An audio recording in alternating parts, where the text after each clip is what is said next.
Alright, what's up everybody? We are live for the UFL playoffs, the first game of the day between the Defenders and the Storm. They're currently at commercial right now. I'm on a few minutes wait. Or a little bit more than a few, actually. But I gotta change the scoreboard, so give me 1 second to do that while they're at commercial. But welcome to the stream, everybody. We've got the Defenders and the Storm in the first of the two playoff games today. The other one is later. That is the Kings and the Battlehawks.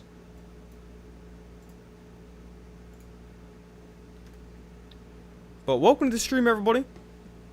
This is the third week in a row. We've got the Defenders and Storm facing each other. The Storm have won the first two, and we'll see if that trend continues.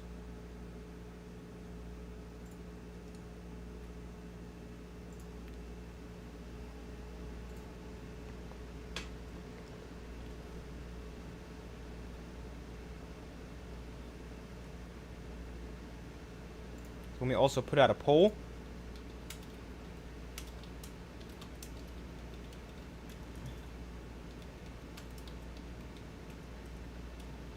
I took the Storm in this game 28-24. I think it's going to be a close game, but I think the Storm win for the third week in a row.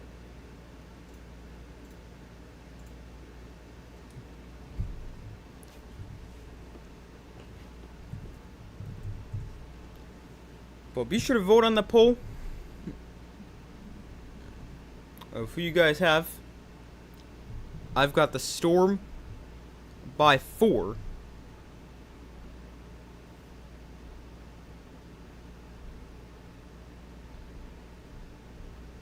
As we wait for them to come back from commercial here.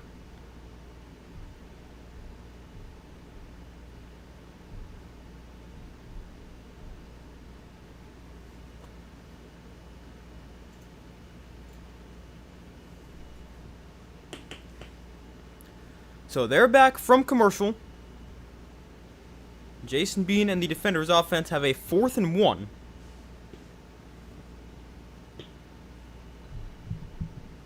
They will go for its 4th and 1 from the 3.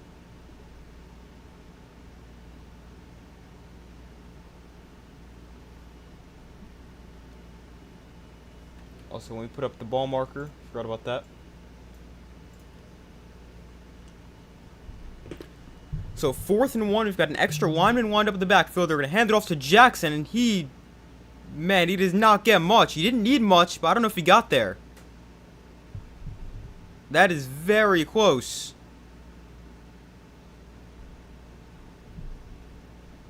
It's going to depend on the spot. He had to get to the 3-yard line. I think he might get there because they already practically snapped the ball from the 3, but that was close. But they already give him the first down.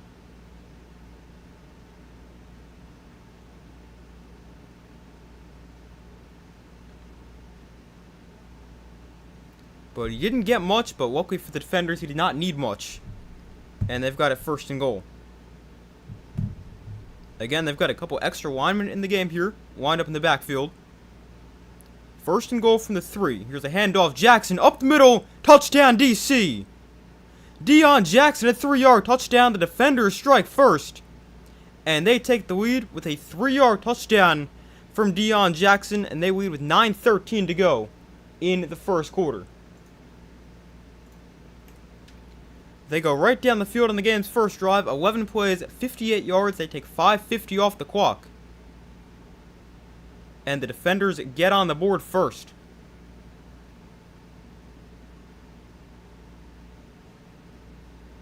Deion Jackson with the rushing touchdown.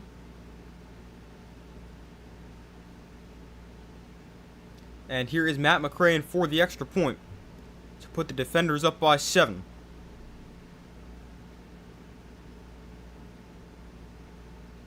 And it is good.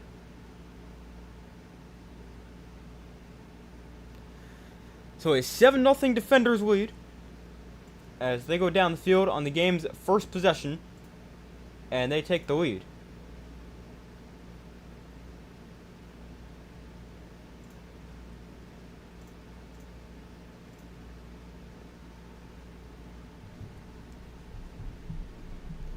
But a nice drive there for the defenders.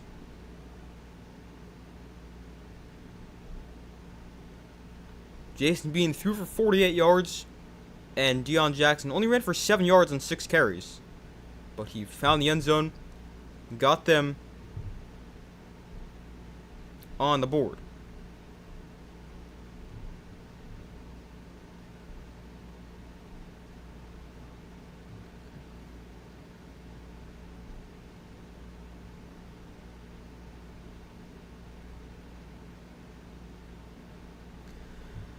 But now, if the defenders, if they can throw the ball well, I mean, a good start for Jason Bean, 4 for 5, 48 yards on that first drive. If they can throw the ball well, they can definitely win this game.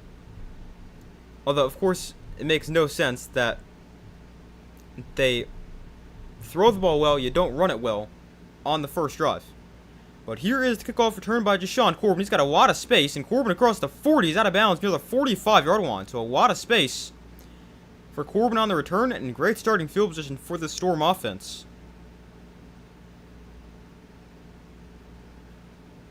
So let's see what the MVP finalist Jack Plummer can do. 17 touchdowns, 1 interception.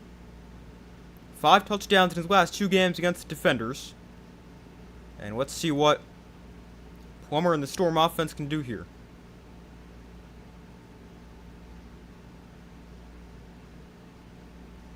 From their own 45, they start with great field position. And Plummer going to look to throw. Underneath that is caught by Chris Rowland. He makes the guy miss. And he's got about 9 yards on their first play from scrimmage. Now there's a flag down in the secondary.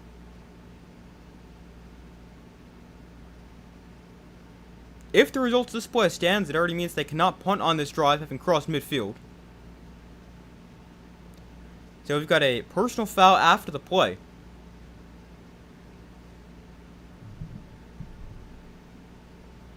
Going against the defenders.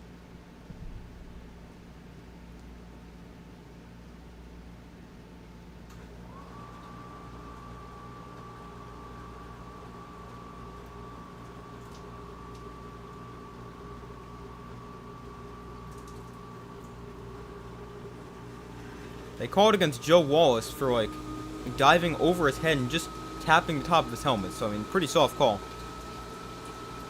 So, first down here from the 31. Plummer under center. And Plummer play action. Plummer goes deep downfield. He's got a man, and he overthrew him. Chris Rowland, the intended receiver, had a step behind the defense, but Plummer weeds him a little bit too far. And it's second down.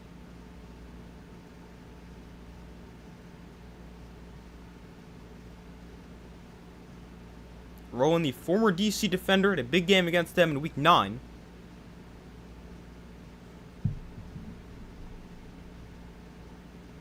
And tried for the big play right there. But it's now 2nd and 10. And Plummer going to hand off. Here's Dotson trying to bounce outside. And he runs through one tackler, but is then taken down for about a loss of a half a yard. But that is a thing that's key for this Storm offense. Running the football. They have been terrible on the ground in the second half of the year. And if the defenders can slow this pass game down, I think they have a good chance of slowing down the overall offense because they're very one-dimensional because they can't run the ball. So 3rd and 10. Plummer going to look to throw. And Plummer underneath. Sets up the screen for Rowland, but a nice tackle. Takes him down just a couple yards past the line of scrimmage. And it's 4th down.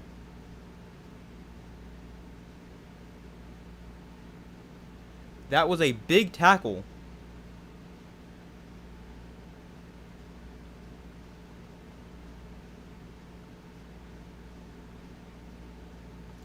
And that brings up a field goal try here for the Storm. Michael Lance for a 47-yard field goal. And the kick for Lance is off the upright and good.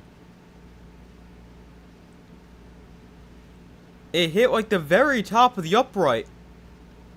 And just barely got in there.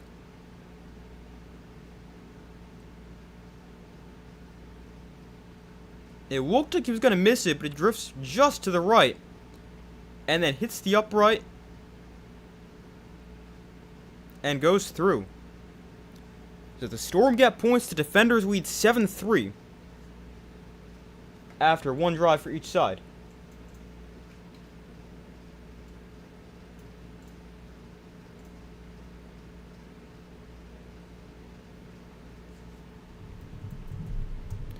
But overall, I'd say a pretty good start for the Defenders.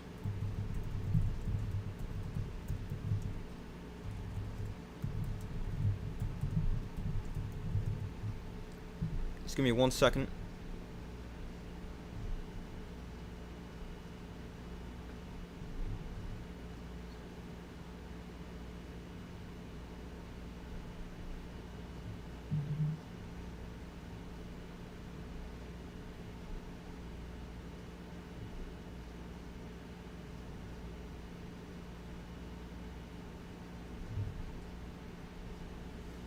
But a pretty good start for the Defenders, all things considered. I mean, they throw the ball really well. On their first drive, they get the touchdown, and then their defense, I mean, despite allowing 3 points, they really didn't allow the...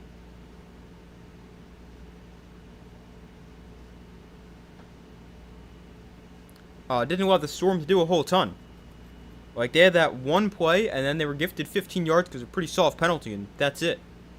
But a pretty good start for the Defenders.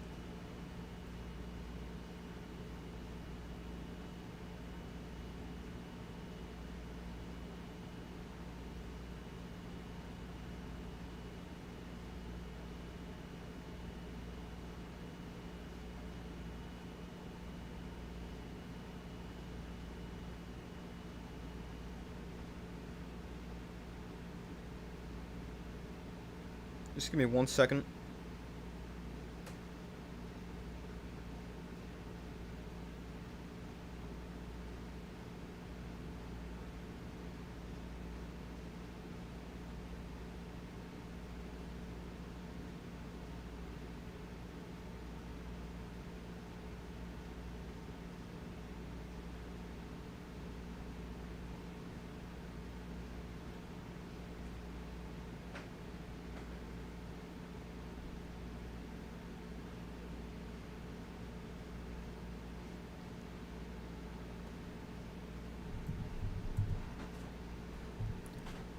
But we wait for them to come back from commercial. The Defender is going to get the ball back.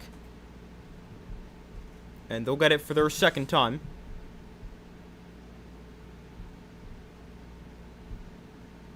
A good start for them offensively.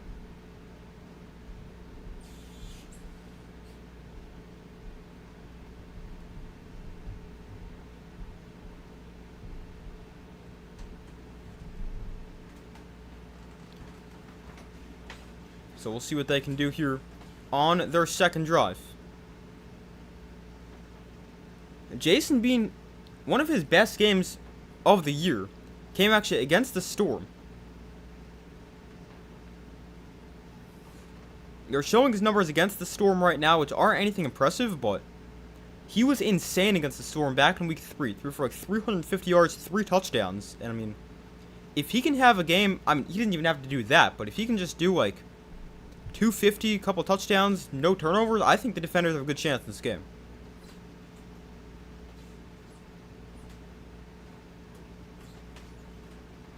Especially when you factor in what he can do on the ground.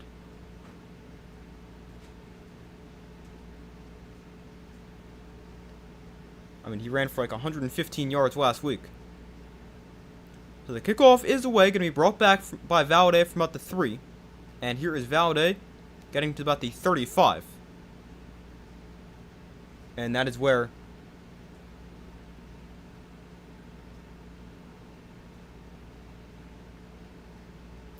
Bean and the Defenders offense will start this drive.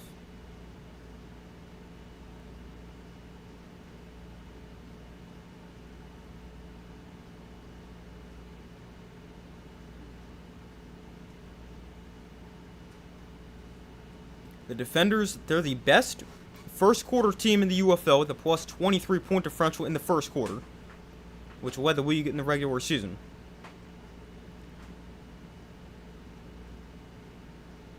Let's see if that hot start continues. 6:43 to go in the opening quarter. So here's Bean in shotgun, and Bean throws outside. That is off the hands of Braylon Sanders and incomplete. That one's got to be caught.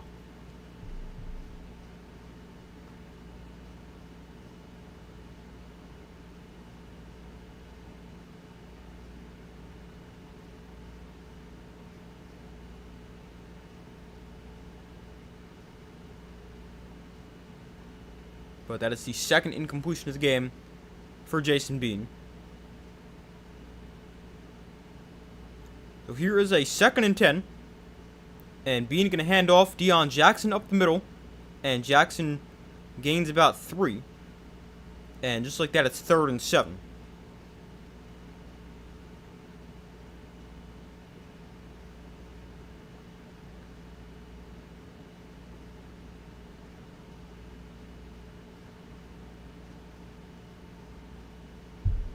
Defenders are 2 for 3 on 3rd down, and the one time they didn't convert the 3rd down, they converted on 4th.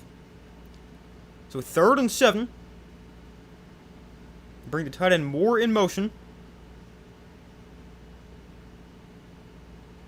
Bean going to look to throw on 3rd down. Steps up, going to roll to his right. Bean can run, and he will run. And Bean's going to have the 1st down. He's out of bounds near midfield. So Bean hurts him with his legs, and it's a 1st down for the defenders.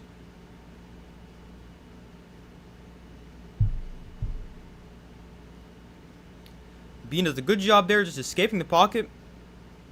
I mean, that's just what he does. He's a really good rushing quarterback.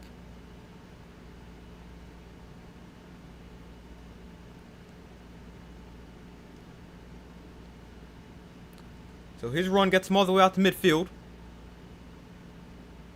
So here's Bean in shotgun. And Bean, quick throw. Got hit as he threw that one. And it's incomplete. Trying to get it to Cornell Powell.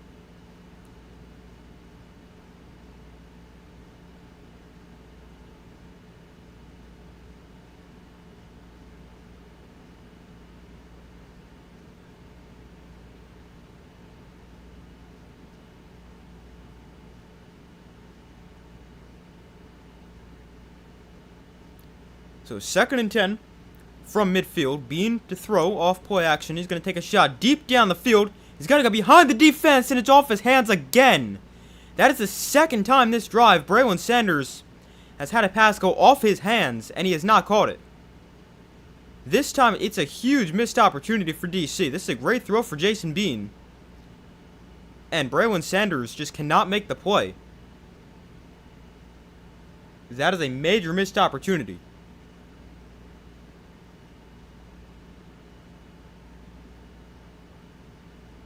Because instead of going 1st and goal from like the 5-yard line, you're now at 3rd and 10 from the 50.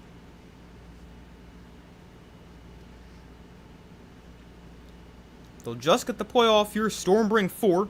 Bean throws high but caught for the 1st down. To the 29-yard line. Kiki Kuti makes the catch. And a 1st down for DC.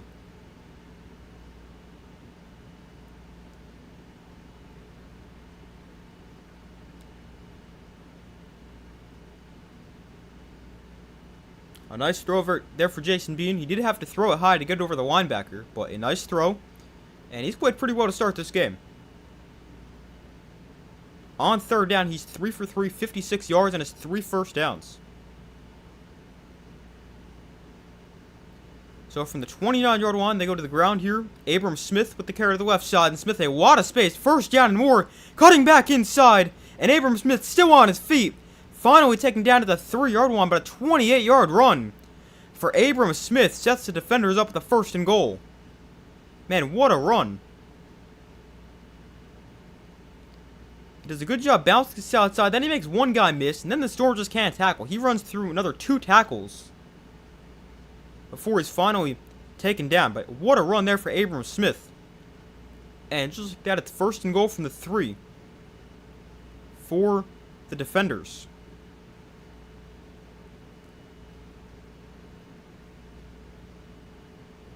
So Bean in shotgun back to his right, and the play clock at 0. We've got a timeout called by the defenders. That is their 2nd timeout already this 1st quarter.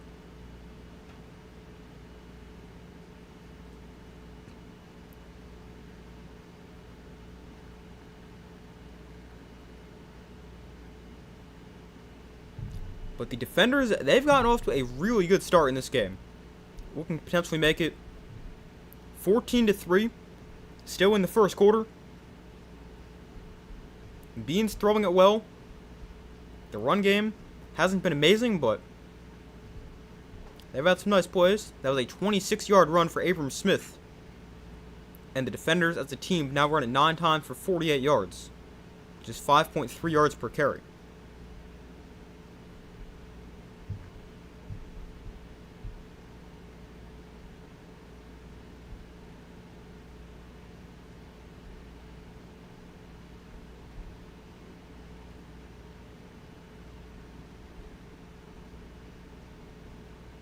That was the longest run of the season for Abram Smith at 26 yards. His previous long was 21 against the Kings back in week 7. No, 8. But a nice run there, and now we'll see if the defenders can capitalize and put it in the end zone.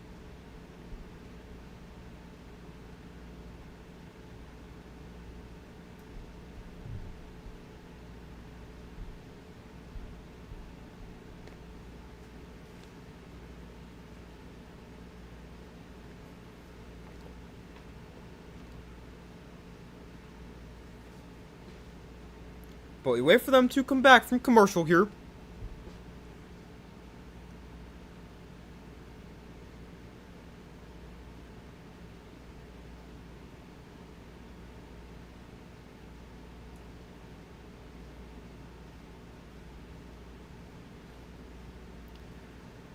The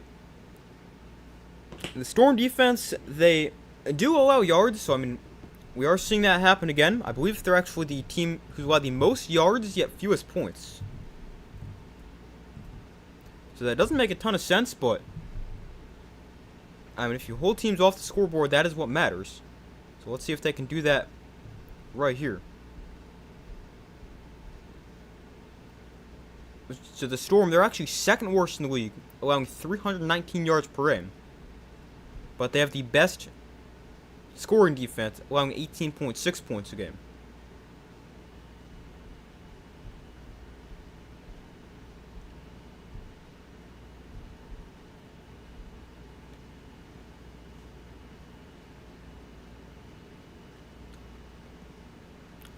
So we'll see if the Storm defense can get a stop right here.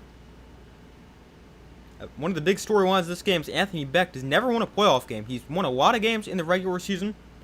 He's 30-10, but he has never won a playoff game. He's 0-2. Here's Smith getting the carry to the right side, bouncing outside, breaking a tackle, and scoring. Abram Smith with another 3-yard rushing touchdown for the defenders. And 2 drives, 2 touchdowns. And they've gotten off to a great start in this game.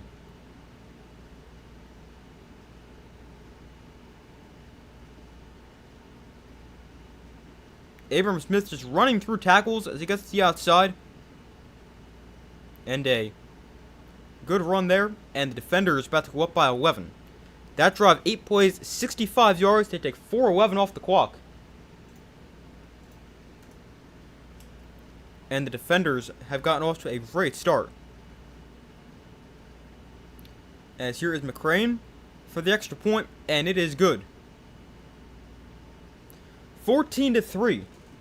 Defenders lead the Storm.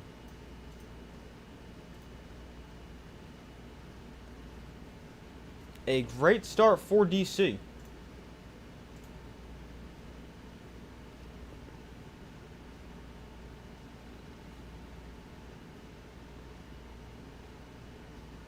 They're throwing it well, they're running it well.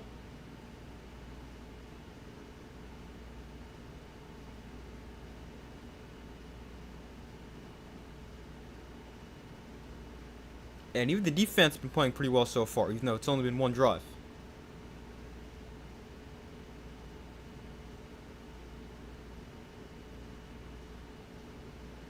So 14-3, 2:29 to go in the first quarter, and a pretty bad start for the top-seeded Orlando Storm.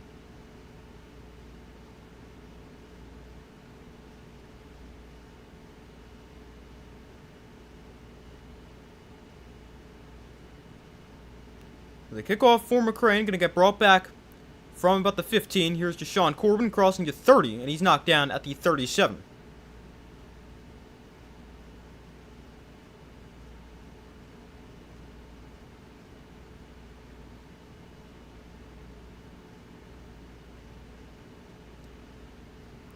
So let's see what the Storm offense can do here. 11 yards on their first drive.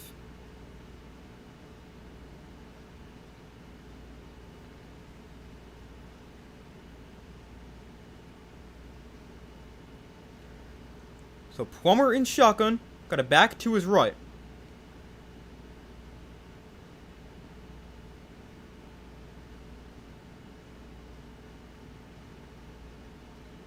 And Plummer going to hand off. Here's Corbin up the middle. And Corbin going to pick up about 4 on first down.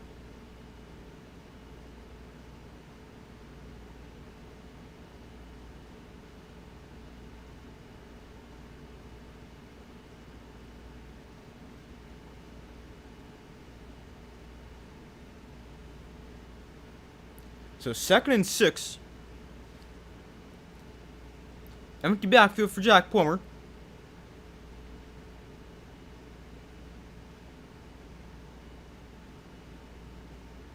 So here is Plummer to throw. Pump fakes. And now throws underneath. That one, did he catch that? I think that hit the ground. Yeah, it did. So incomplete. As it's 3rd and 6.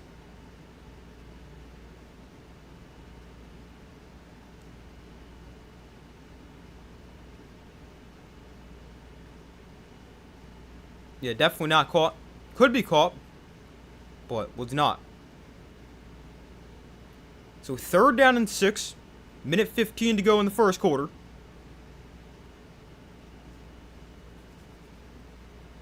Plummer gonna look to throw here. He gets pressured, steps up. Plummer lets one go way downfield. Man is wide open, and it's caught inside the 20. Wow. Down to the 15-yard line. KJ Hamler was wide open. And a huge play there for the Storm offense. I thought Plummer was just going to run for this as soon as he stepped up. But, I mean, there was nobody within 15 yards of KJ Hamler.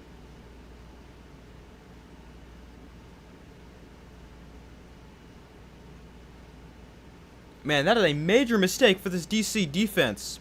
A 45-yard pickup there, and they got the ball at the 14-yard line. Plummer, quick throw. That one's knocked down and incomplete. As he's trying to get it to Chris Rowland.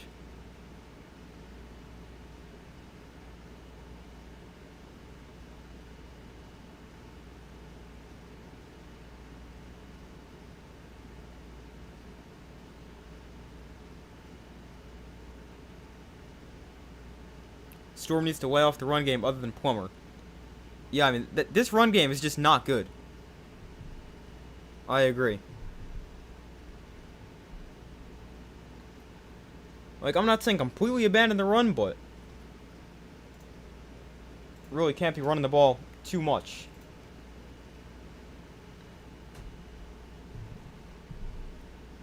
Because it's just pretty bad.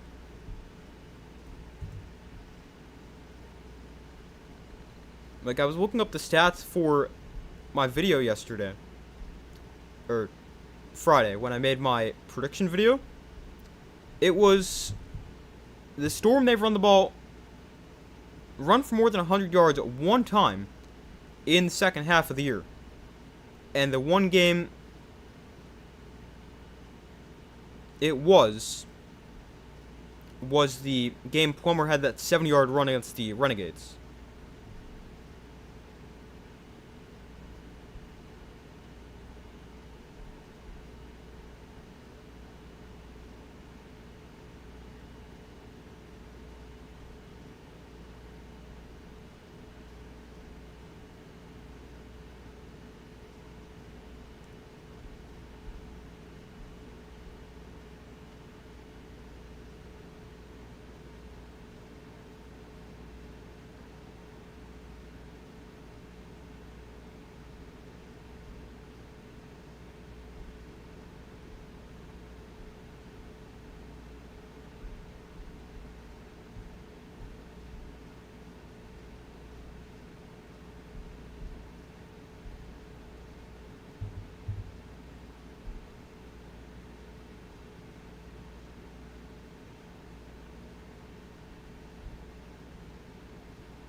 if the Storm fix the run game on both sides, they could be dominant next season.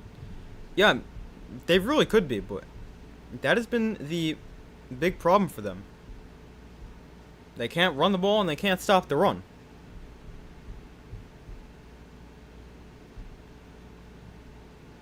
Yeah, they could be really good if they can do those things.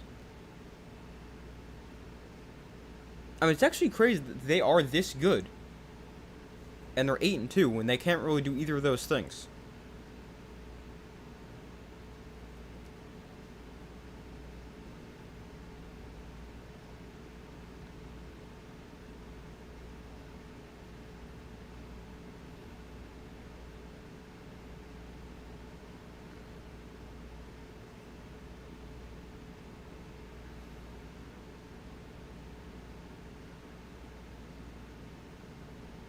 Plummer's put this offense on his back. Yeah. I mean, that's why I think he's the MVP.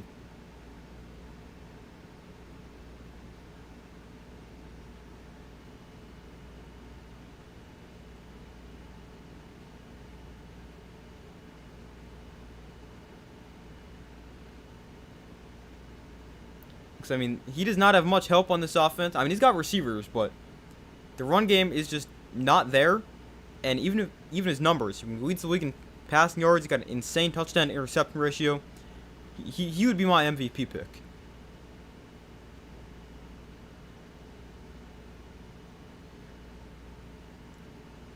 I'll probably make a video on my full UFL awards sometime this upcoming week.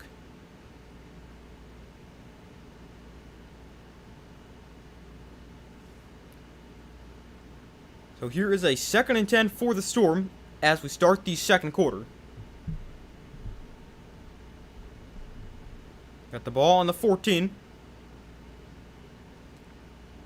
Plummer, a little swing pass here, and that one is dropped by Corbin.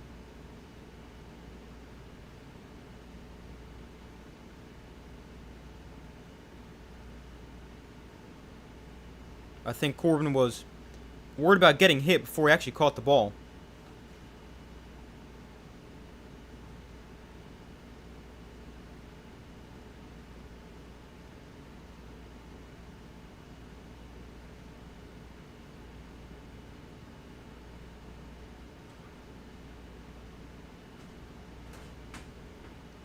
So 3rd and 10 from the 14. Plummer in shotgun, very tight formation here for the Storm.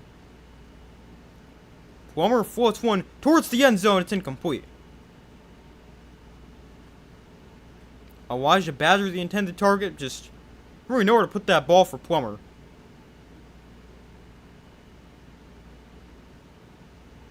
Matched up against DeAndre Baker there, the former first-round pick.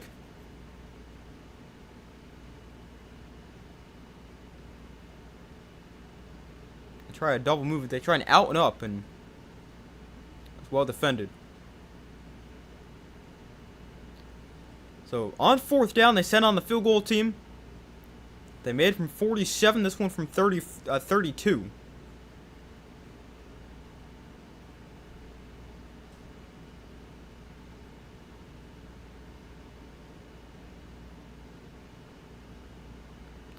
Well, actually, we got Anthony Beck talking to the official right now.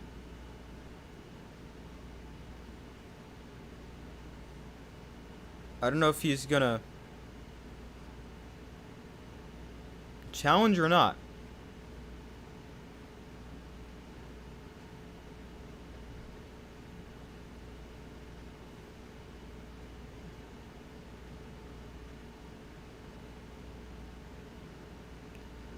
See, Anthony Beck is going to challenge here. He says there is illegal contact.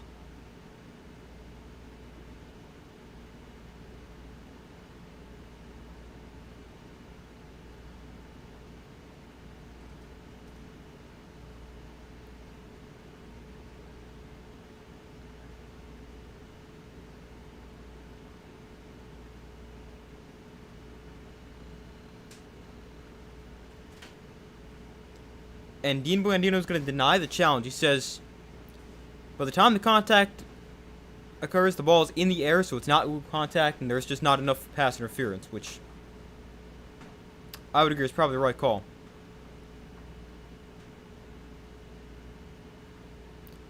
So that is a pretty big loss there for the Storm, because they have now lost their challenge. And they cannot challenge for the rest of the game.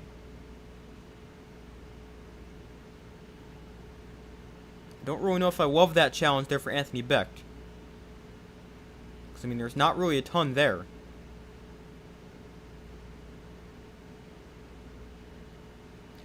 But the extra point, or sorry, the field goal is good for Michael Lance. And the defenders, 2 drives, 2 touchdowns. The Storm, 2 drives, 2 field goals, and it's 14-6.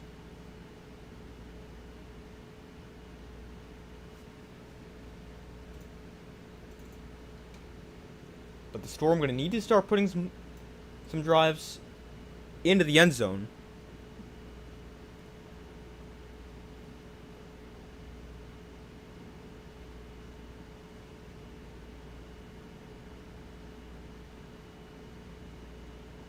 If they want to have a chance to win this game, they got to also keep the defenders out of the end zone, which they have not done so far.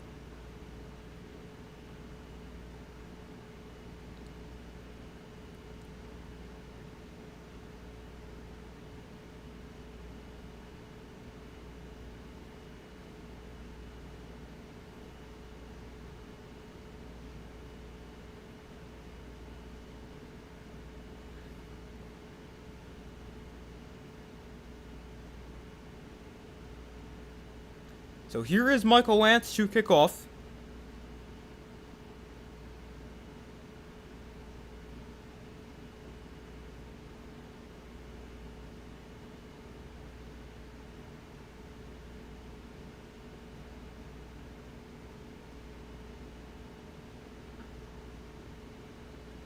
So the kick is away. And it's going to be brought back here from about the goal line. And you got a lot of space in the return as it gets it out to the 33-yard line. Although, we now have a flag on the field. Probably going to be against the defenders and back them up.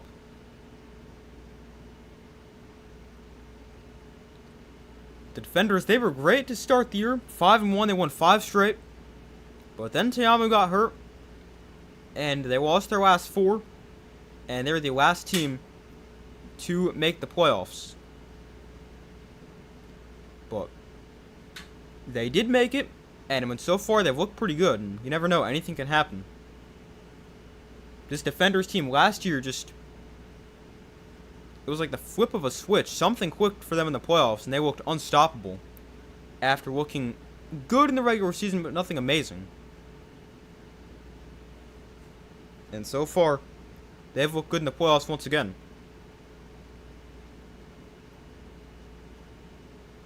By the way, they called holding on the kickoff return. That's what the penalty was. So DC starting at the 20.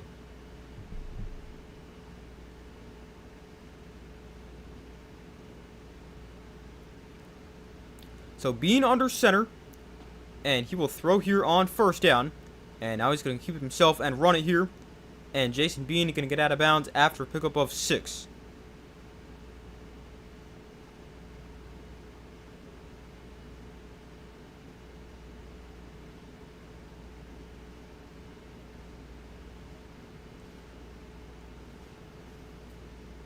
So 2nd and 4. The defenders, they've already led this game for 10 minutes and 38 seconds after they led for just 7:22 against the Storm in the previous 2 games combined. That's kind of crazy. Here's a throw outside, but that one is low, and because of that, the defender has to pretty much, or the receiver has to pretty much go to the ground to make the play. So loss of a yard there. It's 3rd and 5.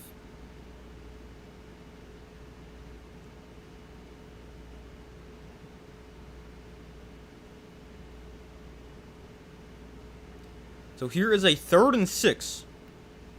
Bean has been great on 3rd down. Got to be aware of his legs as well.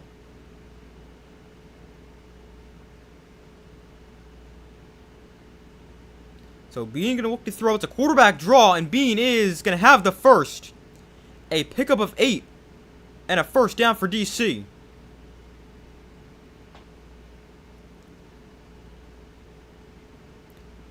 The Storm are away getting lined up. They send a blitz. But it's a great call. Just a simple quarterback draw.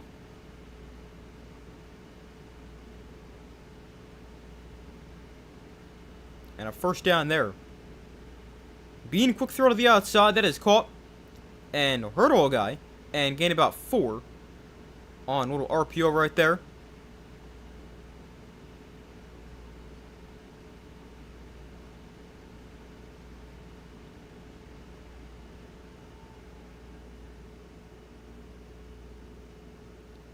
So it is 2nd and 5.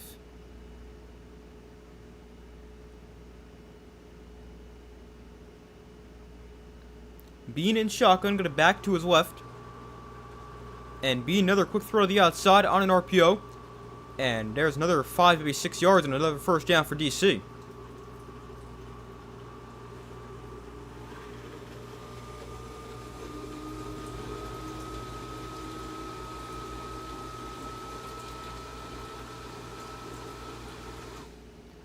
So first down, back-to-back completions on the screen, or the RPO, whatever you want to call it. Same idea though.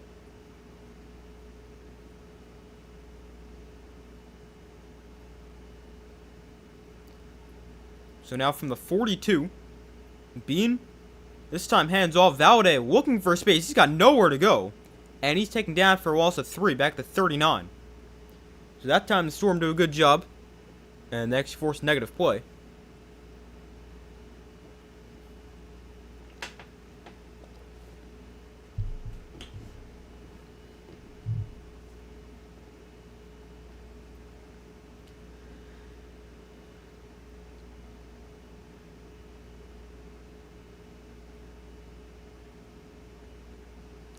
So 2nd and 12.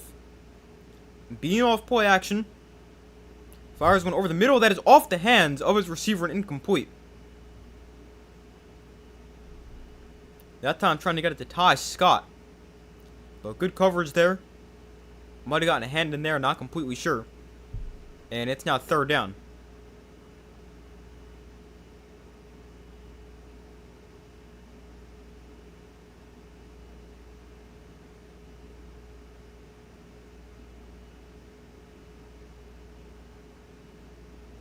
So here is a 3rd and 12. The defender's great on 3rd down so far. They're 5 for 6.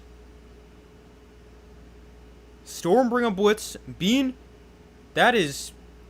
Ow, I don't know if that's... I guess it's a pass.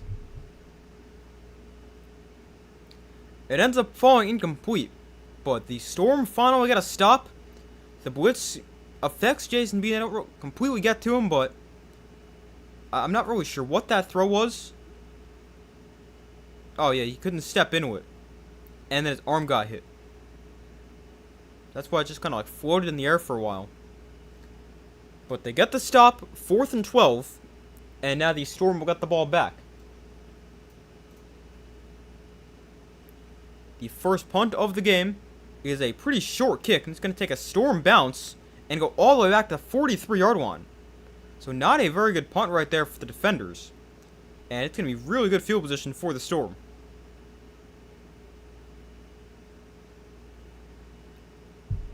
As they take over with 9:07 to go here in the first half.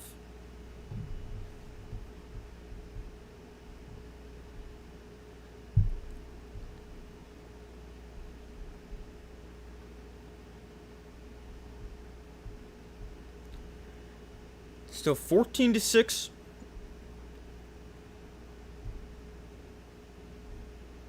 Defenders outgaining the Storm so far, 140-60. And they've had the ball for over twice as long as the Storm. But let's see what the Storm can do here. So far, 2 drives, 2 field goals. The first one was a pretty long one. Their pass drive was a good opportunity to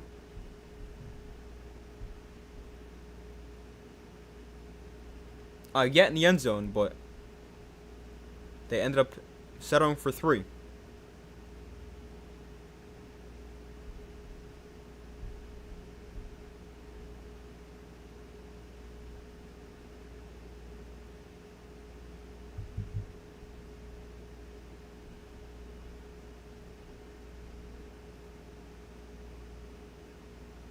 Storm not playing like the record. Yeah, they have not been too great so far.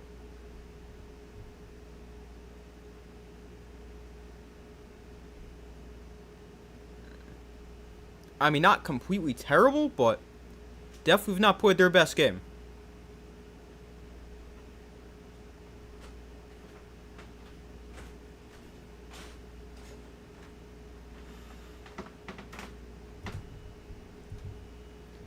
I mean, they've had some opportunities, but obviously are trailing. But we'll see what they can do here. After they got a stop for the first time.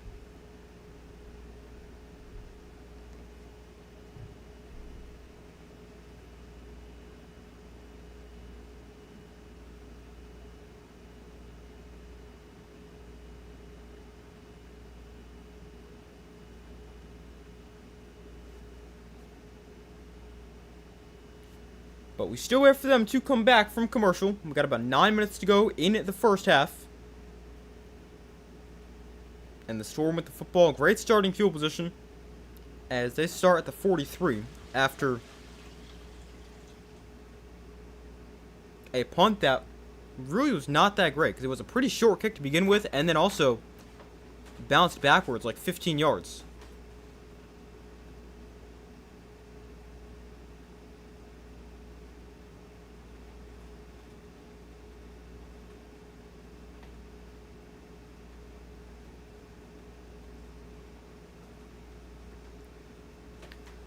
We're now back from commercial. Storm 8-2 in the regular season. The top seed in the UFL playoffs. The winner of this game goes to DC for the United Bowl next week against either the Battlehawks or the Kings.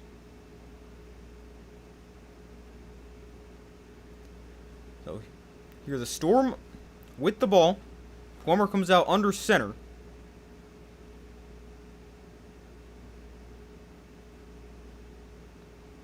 And Plummer going to hand off. Here's Dotson. And gets just a yard. This run game for the Storm is so bad.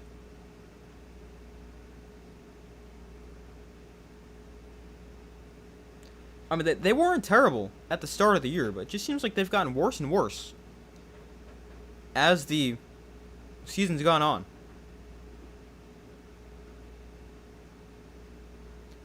So 2nd and 9. Plummer under center again, and again will hand the ball off. Dotson able to break a tackle this time. There's a good run. Dotson picks up 12 and a first down. Getting it inside defender's territory. But I mean, this is really just all Elijah Dotson right there. It's not blocked very well. He's got a free defender right in his face. And he's just able to break the tackle and then have a nice pickup. Play action here. Plummer looks to throw, and he throws over the middle of that pass, caught for another first down. KJ Hamler makes the catch, gain of 12, and another Orlando first down. That's back-to-back nice plays.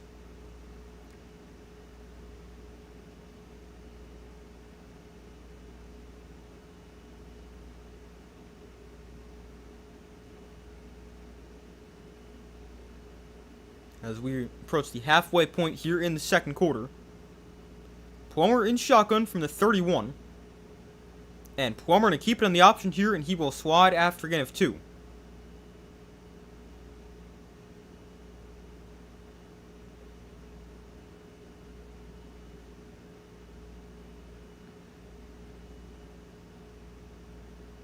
Plummer not necessarily known for his ability to run the ball.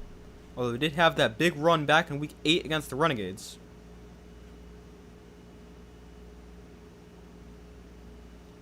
But here is a 2nd and 7 from the 27. Sorry, the 28. Plummer to throw. And Plummer floats one down the sideline. That pass caught. Badger inside the 10 to the 6-yard line. 1st and goal for the Storm.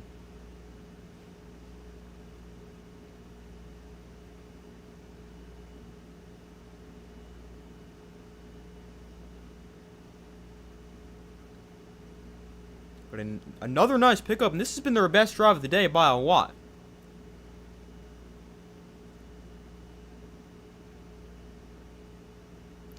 So 1st and goal for the Storm after a 23-yard gain.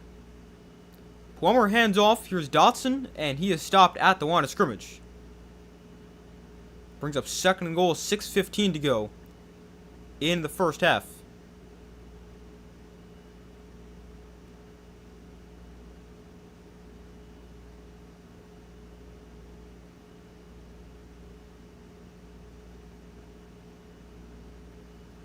So 2nd and goal for the Storm.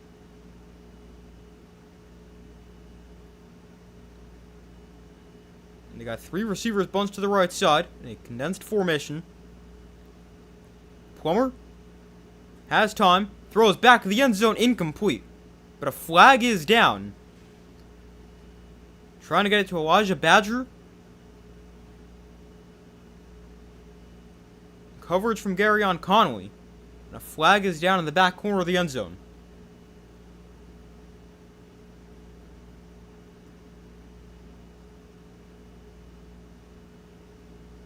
Yeah, that is definitely interference.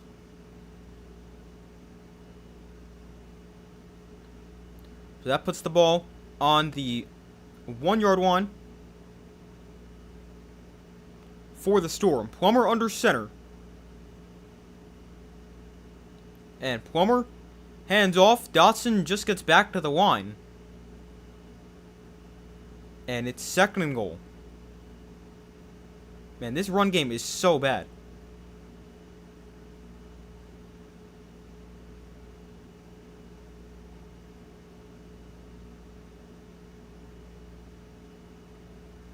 So it is now 2nd and goal, again from the 1-yard line, with 5 minutes to go before halftime. Plummer hands off. Dotson again, fighting towards the goal line, and again he does not get there.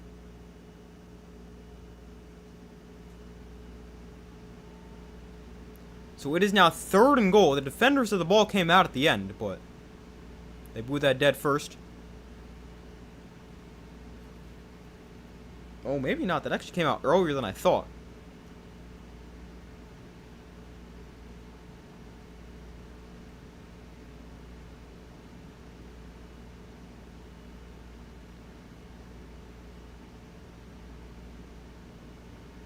And now we've got an injured defender on the field.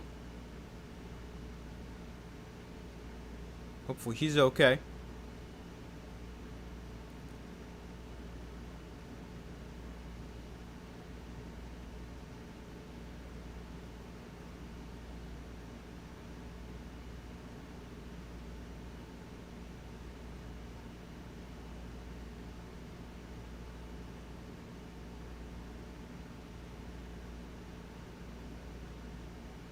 Shannon Harris talking to the ref about that call.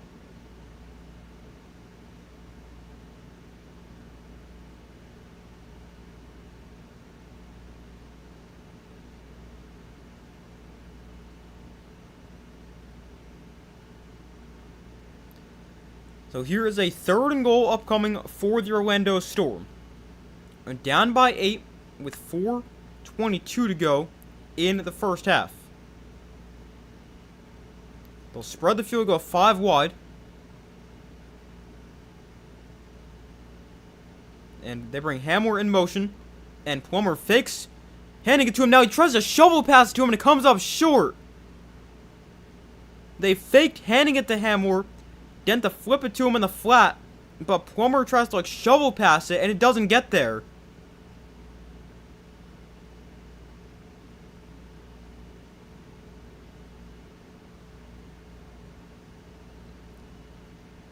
So what they were actually trying to do after seeing the replay there is they were trying to hit Roland, who was coming right across the line of scrimmage on a shovel pass, which is why it was in Plummer's hand like that. But that did not work. So it is now 4th and goal. Play clock's at 0. And we're going to get a timeout from the Storm.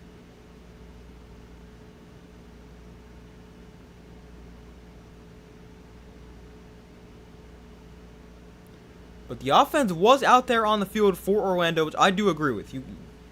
I would go for this.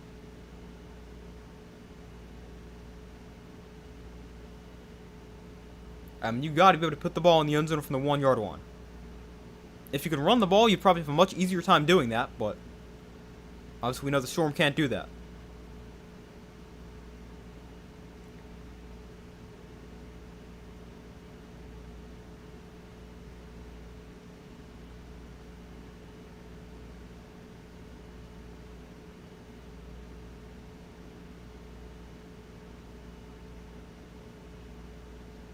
So 4th and goal. Plummer in shotgun, gonna back to his left. Ball on the 1 yard line. So here is Plummer. He gets pressured. Plummer is swung down by Derek Roberson. The defenders with the sack. They get a stop on 4th down. And the Storm, the gamble does not pay off. And they cannot get points after getting the ball all the way down to the 1 yard line.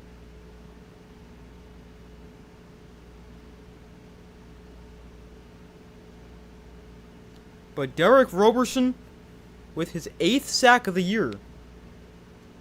And the Storm come up empty. Man, that is not what you wanted right there if you're the Storm. Derek Roberson, I believe, was an MVP finalist.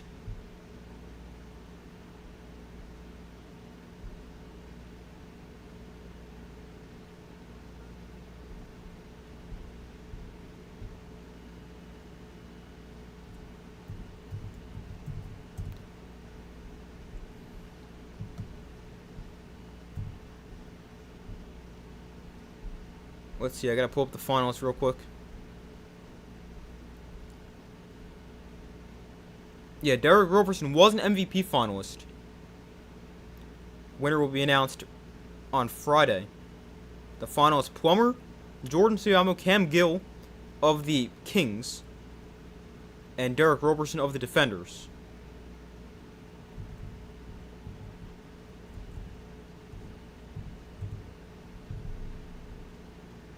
I would probably give it to Jack Plummer, although I mean, I don't really think Siamo's got a argument, really, after he missed the final few weeks. Although, you could just say he's the most valuable player, because look at what the team did without him. And they didn't win a game.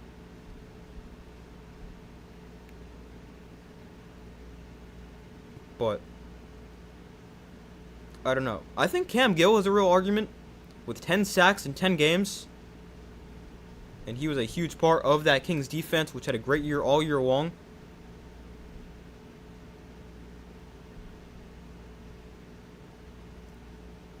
So I think he's got an argument, but I would give it to Jack Plummer if I was a MVP voter. Well, I don't even think they vote on the MVP. I'm not really sure how the UFL does it.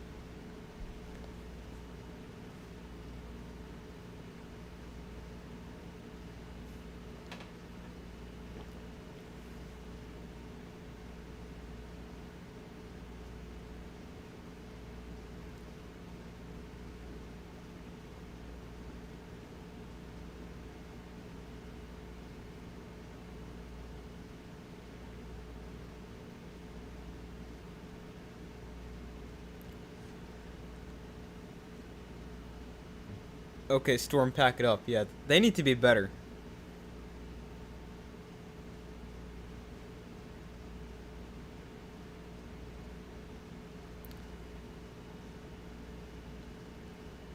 So they go back to the 4th down play. Derek Roberson is lined up one-on-one with the right tackle, which is not a good matchup already, leaving him one-on-one with somebody.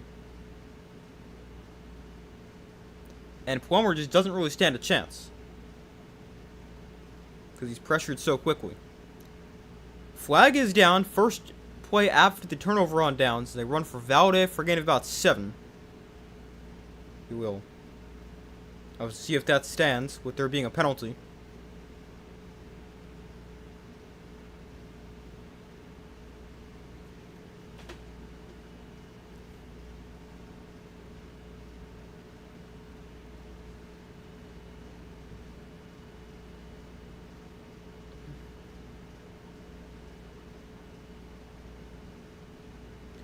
So 2nd and 2.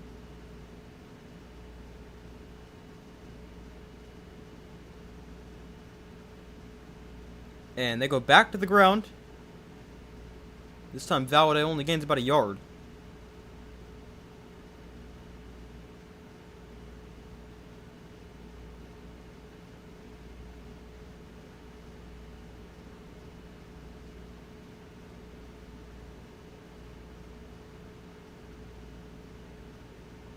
So it is now 3rd and 1. By the way, not really sure what that penalty was on 1st down. They were too busy interviewing Derek Roberson on the sideline. So 3rd and 1, they just get the playoff, and Valade gets it again, and he's got the first. So he gets across the 20 to the 21-yard line.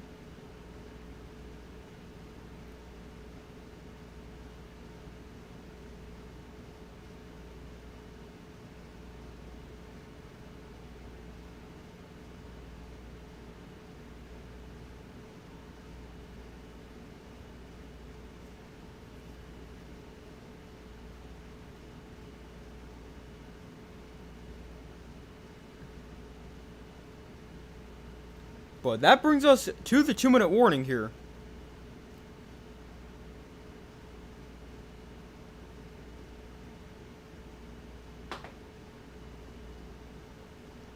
We reached the 2-minute warning here in the first half. A first down for the defenders, up by 8.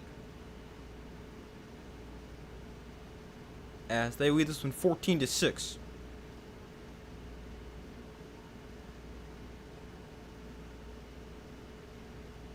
I think the Storm saw this coming. Doing BOGO on their tickets for this game. Yeah, they have not looked that great.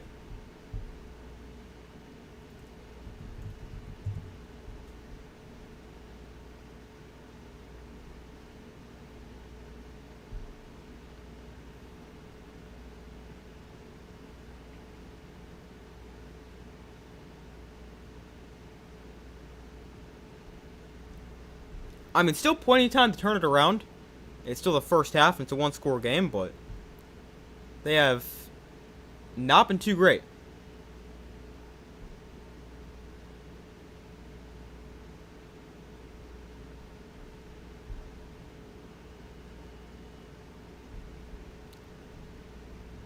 I mean, they are averaging 5.2 yards a play. So they're moving the ball well. They're just not doing anything. They've gone 0 for 2 in the red zone with a turnover on downs and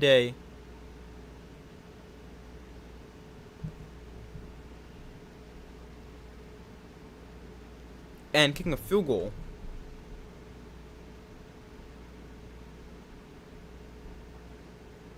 But they just have to do a better job of capitalizing on some good opportunities. Yeah, I figured it out. I didn't at first, but I figured it out.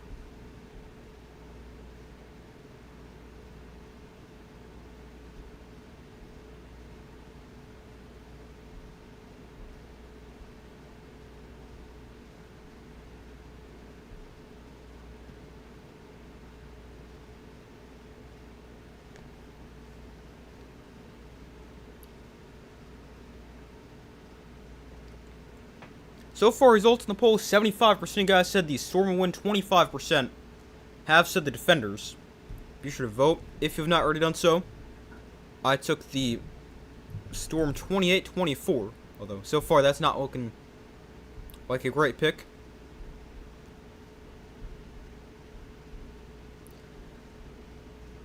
I put a poll out in the post tab of my channel a few days ago, and so far 89% have said the Storm, 11% have said the Defenders.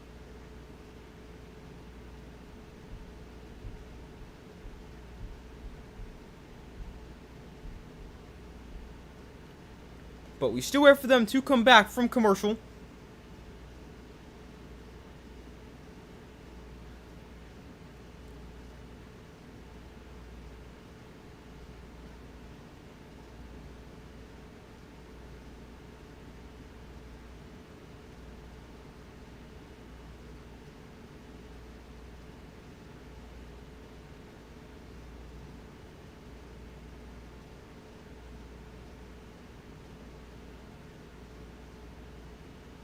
So first down from the 21. Bean in shotgun back to his left. One timeout left for each side. Here's Valadez with the carry again. And this time not as much. He gains about 3 getting to the right side. The clock is running now. Minute 45 and counting. Wonder how much or how aggressive the defenders want to be right here. You're up 8. You don't get the ball to start the second half, but I don't know how aggressive they want to be. I would assume probably not too aggressive after that first down play call. But let's see. 2nd and 7. Bean to throw here, and that one we got a flag. Yeah, we got play blown dead because of a flag. But if that played out, Bradley Moore was wide open.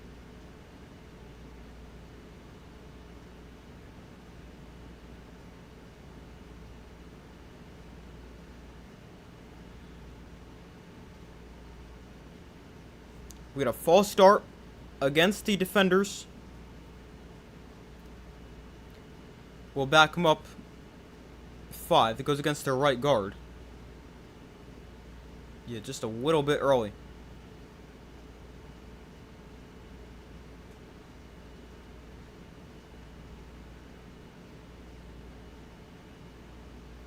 So 2nd and 12. Minute 20 on the clock. That penalty also stopped the clock.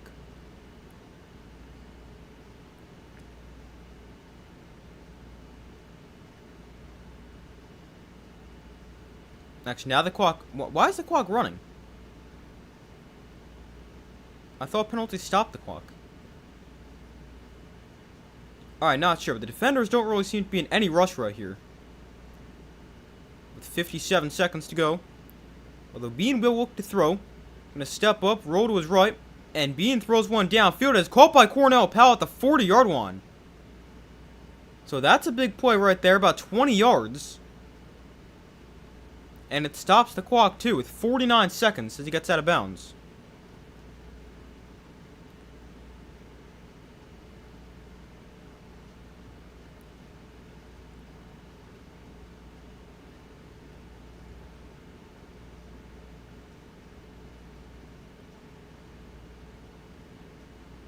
So 1st and 10 from the 40. Bean pressured quickly, able to escape. He throws back across the field here. That was a dangerous throw, but it's caught by Sanders at the 29-yard line.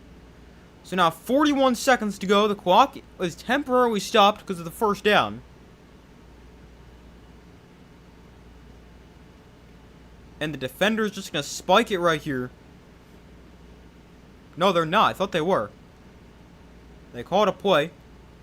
So from the 29, Bean throwing outside. That pass is going to be caught again. Another first down. The clock going to temporarily stop. There's Braylon Sanders again.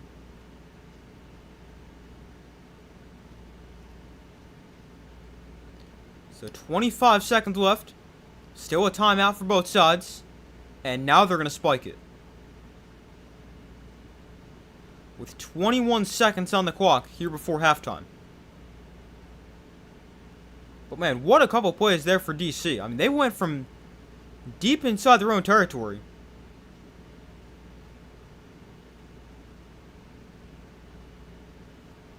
to now all the way near the 20.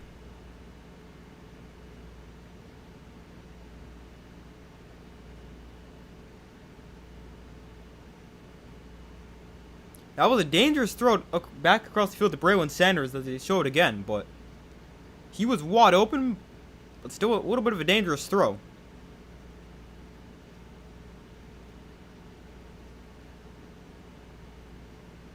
But the defenders, they went from looking like they were just going to take it to halftime to now in a really good opportunity to add points.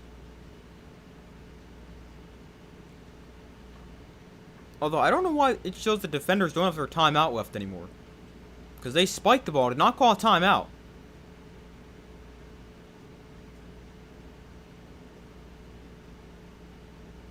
Not sure. But here is a first down with 25 seconds left.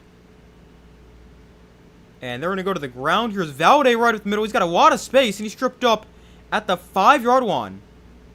So that took 5 seconds off the clock, 20 seconds on the clock. And again, the defender is going to spike it. So with 18 seconds, they have the ball first and goal from the 5. And by the way, now they have corrected the scoreboard, showing the defender still have one timeout.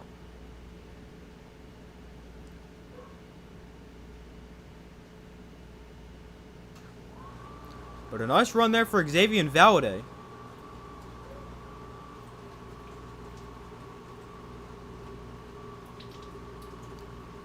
It is now second and goal from the 5. Well, here's Bean to throw. Bean pressured, and he just throws it away, and it ends up being incomplete. Ty Scott actually had a chance to catch that one, but it's kind of smart he doesn't, because the clock now is stopped with 12 seconds to go.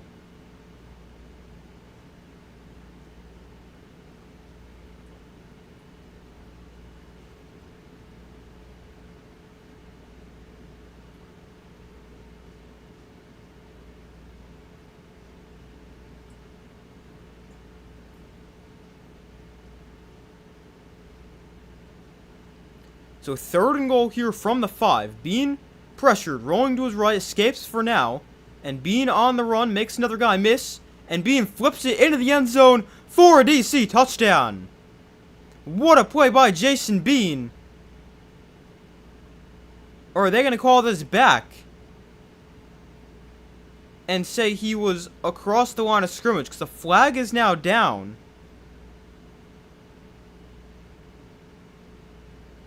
This is close.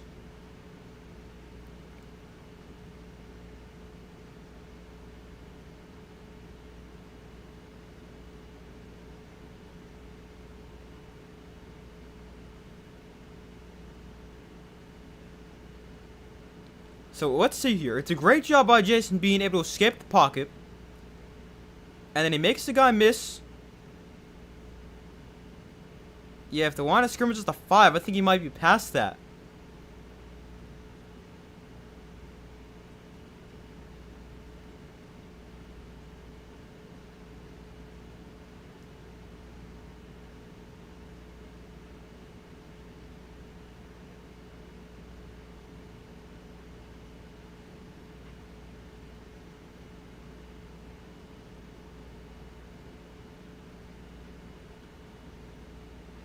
Oh, never mind. That's not even what the penalty was. The penalty was an illegal formation. So that backs him up 5, but even though it's still only third down, the defender is sent on the field goal team with 5 seconds left. Oh my gosh, he missed. And McCrane misses right before halftime. One of the best kickers in the league misses a 28-yard field goal right before halftime. Oh, wow, that is not a good end to the half for DC.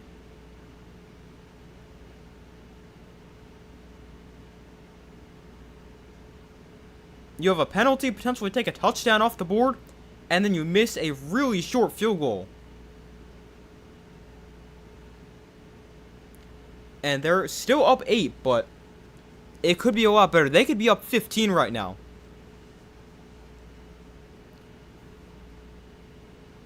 But that is a major missed opportunity for points before halftime, excuse me.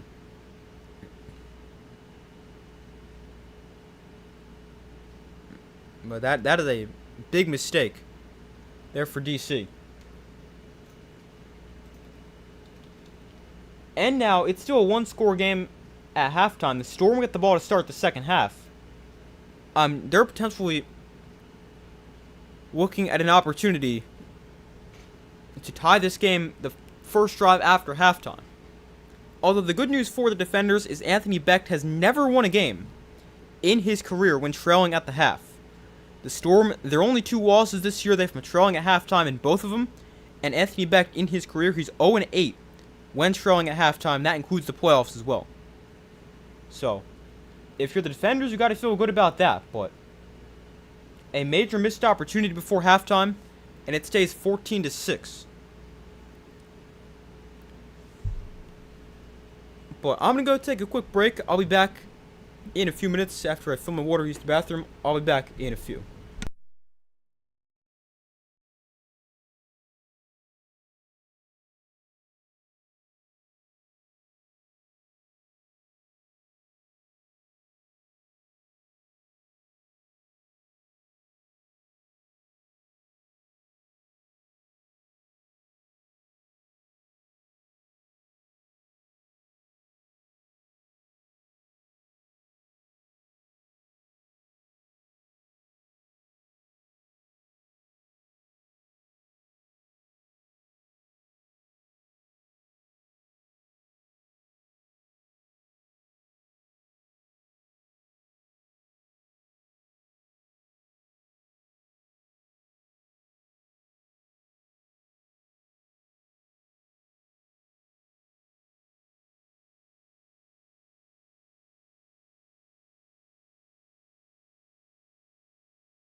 Alright, I'm back.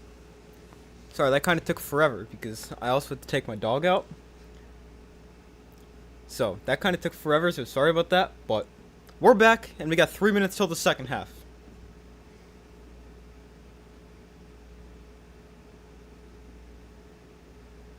Although I was gone for like 8.5 minutes, so sorry about that. But we got the Defenders by 8 at halftime. And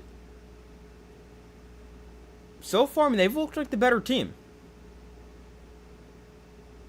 Just from what you've seen the last few weeks, Kings are winning the championship. I agree. If I had to pick a team to win the national championship, but to win the championship, I would go with the Kings. I mean, they're just playing so well. They look like the best team in the league right now. The offense is great. The defense is great. I picked them to beat the Battlehawks tonight, and I think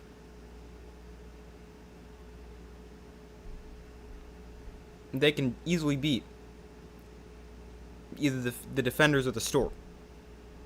So, I mean, they've already beaten the Defenders twice, and I definitely think they could beat the Storm as well.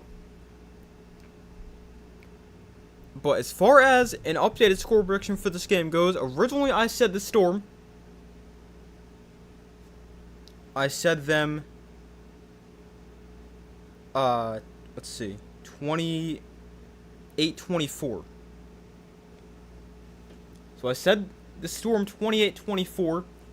I mean, it's an 8-point game, not a blowout at all, but I don't know. Could definitely still go either way. But I'll take, I'll just stick with my original prediction. We'll go with the Storm. I will say a little bit lower scoring. We'll go like the Storm. And we'll say they'll win by a score of, I do like the Defenders at 24, but that means the Storm would also need to have a huge second half offensively.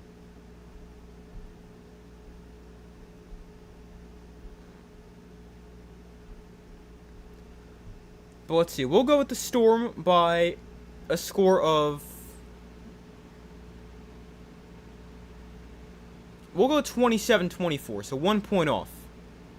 I think it's very possible they score 3 second half touchdowns because, I mean, they did that against the Defenders a couple weeks ago, except instead of second half, it was first half.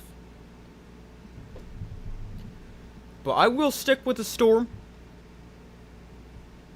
in my prediction for this game.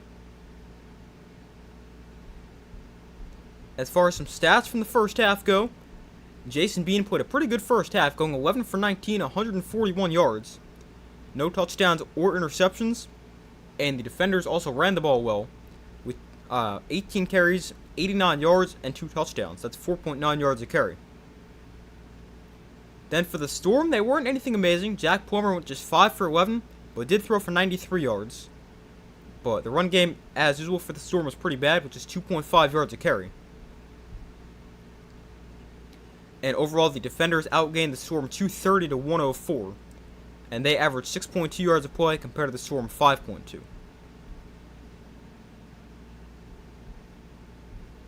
But it is still very much anyone's game. And we'll see what the second half has in store.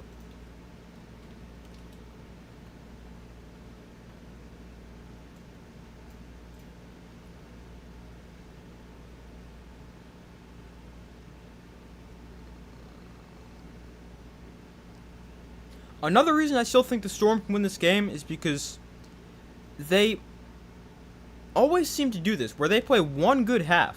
So I think it could be the second half, because sure it wasn't their first half.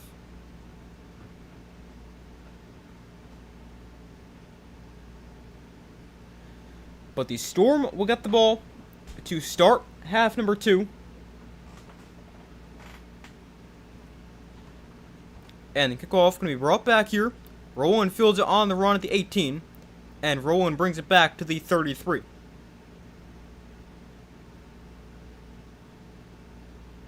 The Defenders were also great on third down in that first half. They went 6 for 9. The Storm 1 for 4.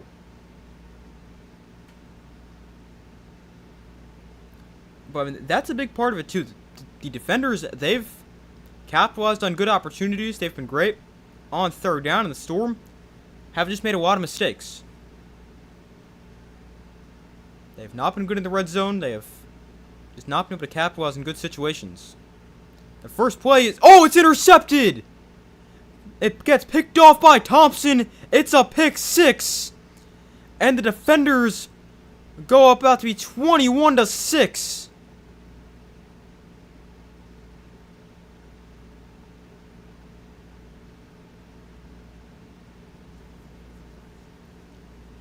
Or did they blow this dead back where it first got picked?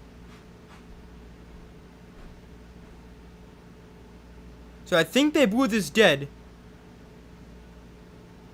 Yeah, because he trips on Chris Rowland. But still, that is just the second interception thrown all year by Jack Plummer. It's his first one since week 2. And on the first play of the second half, the Storm turn it over, and the defenders with a great opportunity to extend their lead.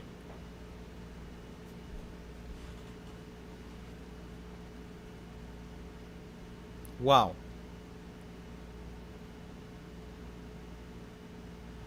So it is now defender ball at the 29. As Bean throws to the outside, that is caught by Bradley Moore, who ducks under a tackler, has a first down, and gets to the 15-yard line.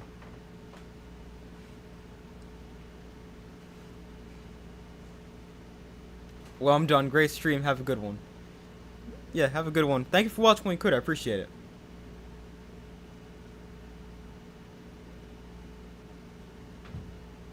But it has been a rough game for the Storm. Bryce Thompson with the interception. And now the defenders at the 15-yard line.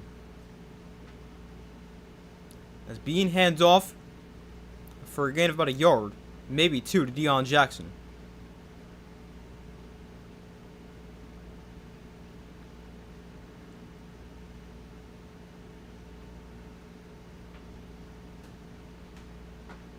Deion Jackson just 8 carries, 12 yards, and a touchdown.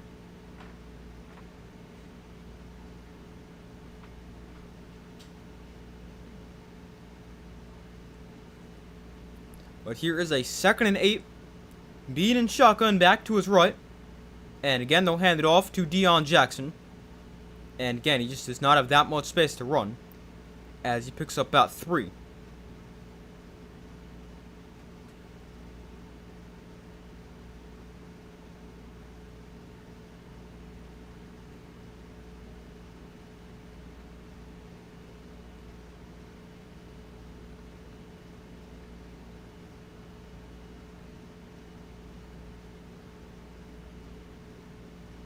Here's Bean to throw on 3rd and 5. Bean rolling to his right, on the run. Bean throws underneath, it's incomplete. A flag is down, though.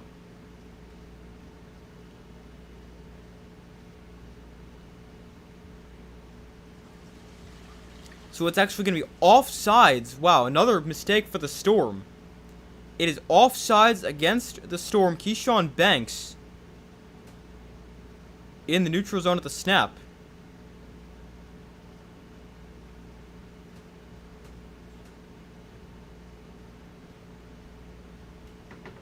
And the penalty gives him a first down.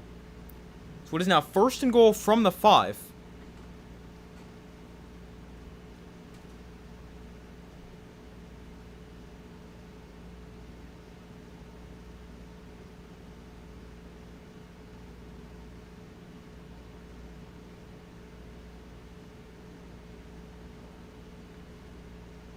And now the officials are just making sure the penalty did result in a first down, which it does. So it's 1st and goal from the 5. Cornell Powell in motion. And Bean at his on roll to his right. On the move. Bean running out of space, just throws it away.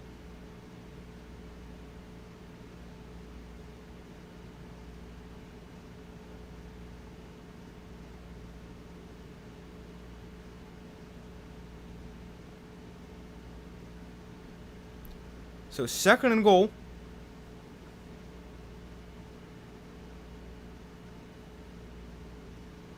after the first down incompletion.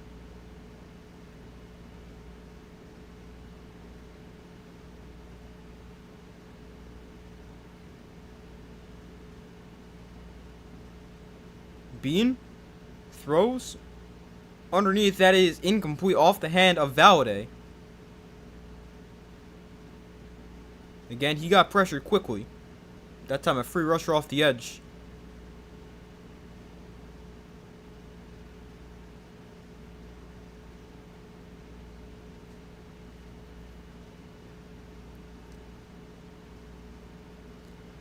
So after back-to-back incompletions, it is now 3rd and goal.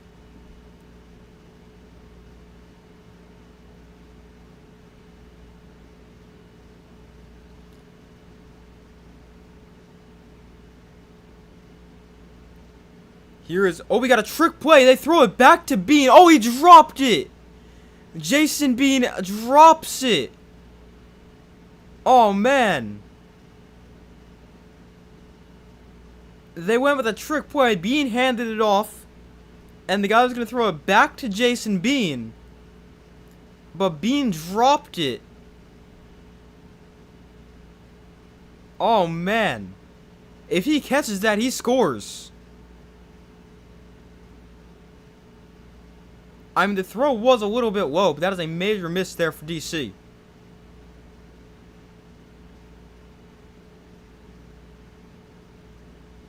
So McCrane on for a short field goal, and this time it is good. And it is now 17-6 as the defenders get 3 off the turnover, but a major missed opportunity right there. They can't capitalize and put it in the end zone, and they're held to 3. But I mean, if you're the Storm, you take that, because you've now allowed 3 points over their last 2 drives when it could have been 14.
But wait for them to come back from commercial here.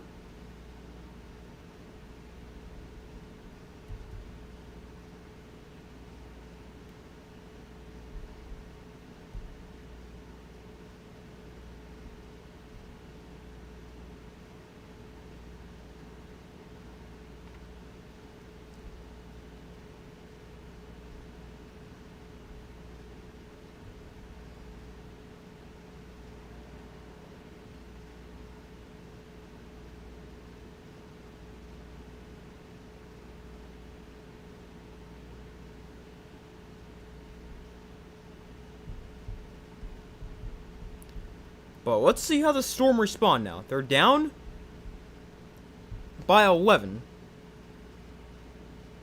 And, I mean, they need to bounce back.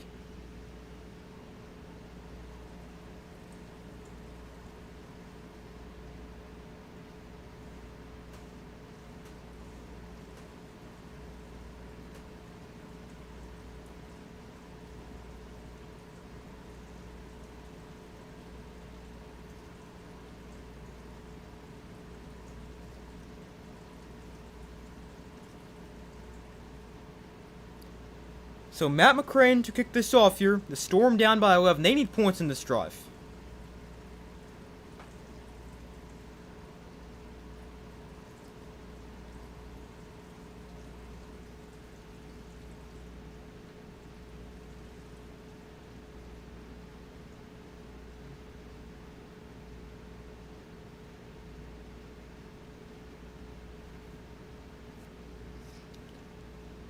So let's see what the Storm can do here. They're going to get the ball back. And they need points. They got to get Jack Plummer going. After he just threw his first interception since week 2.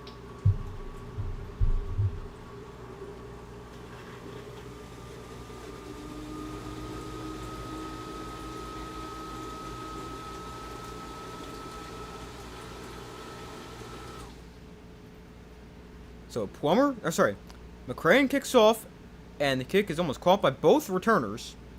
But it's going to get brought back here by Rowland, and it's not a good return, as he just brings it back to the 20-yard line.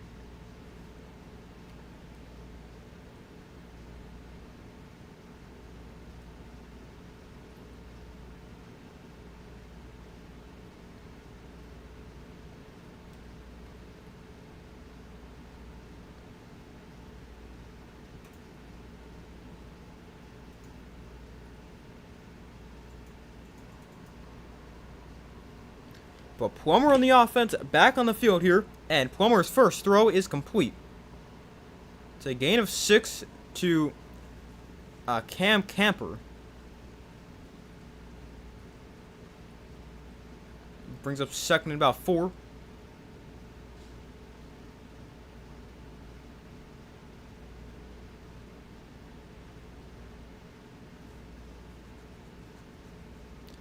So second and 4. Plummer in shotgun back to his right.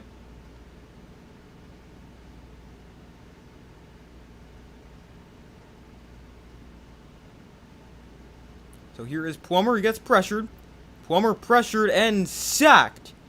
He got away for a second, then he decided to stop trying to escape the pocket. I don't really know why he did that. And it brings up third down.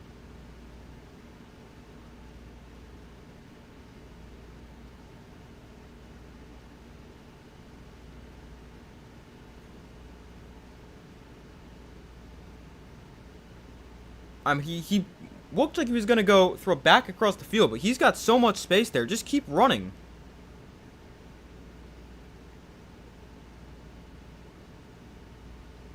I don't like that right there for Jack Plummer.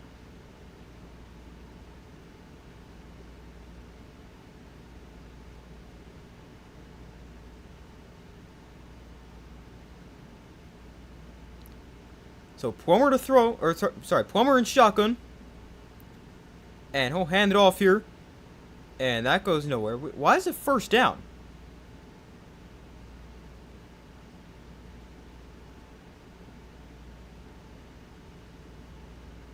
Why is it first down?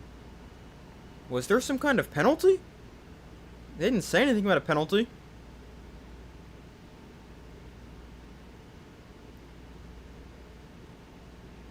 I'm not sure why it was first down there, but it is now 2nd and 11.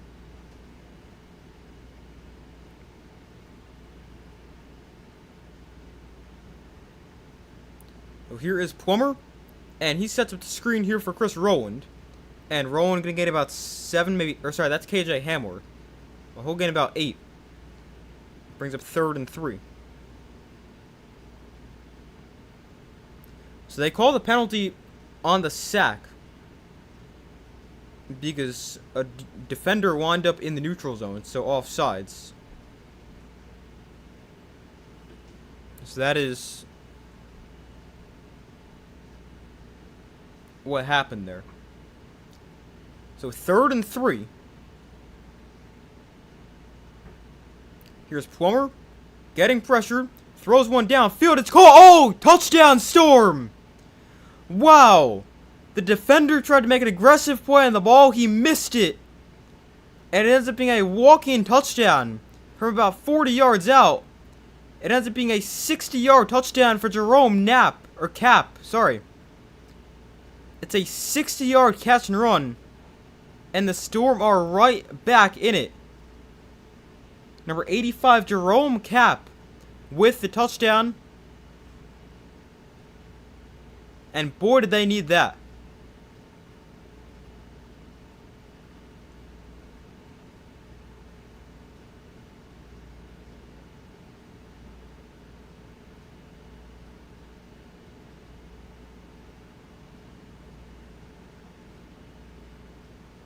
think Shannon Harris wants a challenge here.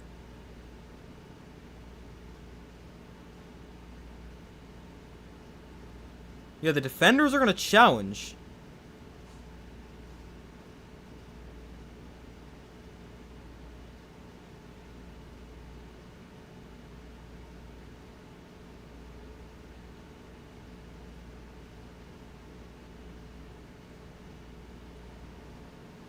So the defenders are challenging that there was a missed holding call on the play. They said the call should go against number 76.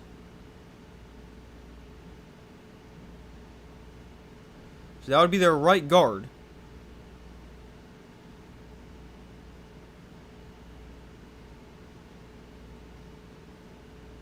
And I mean, yeah, he kind of like turns him around.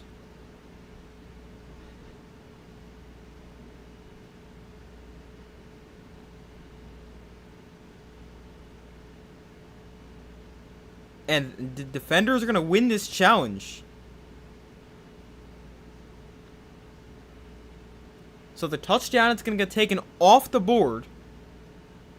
And not only is the touchdown going to get taken off the board, but that is going to back him up 10 yards as well.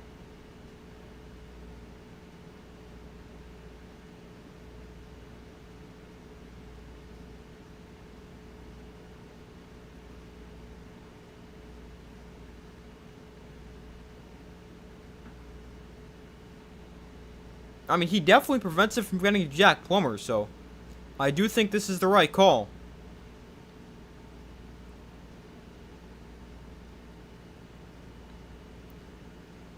So that is a huge penalty.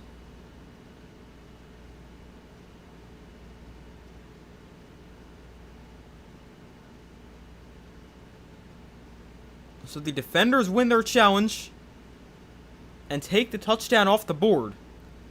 And the Storm are now backed up to a 3rd and 13 from their own 30.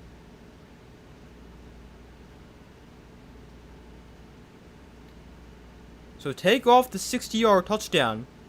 It's still an 11-point game. It's now 3rd and 13. Plummer steps up. Plummer throws that is low and incomplete. Man, that's a missed opportunity right there. Camper was right there. A little bit of a low throw could still be caught. And they go from a 60-yard touchdown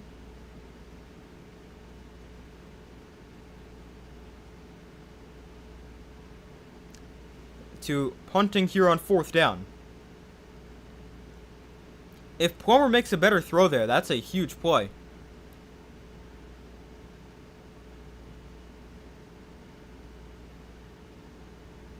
Man, that is tough for the Storm.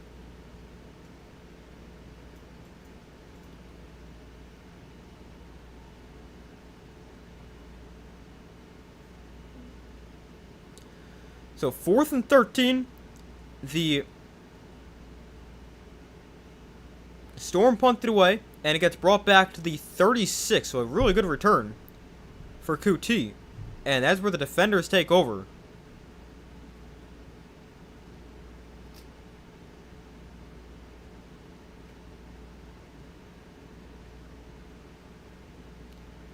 But man, that is such a bad sequence there for the Storm.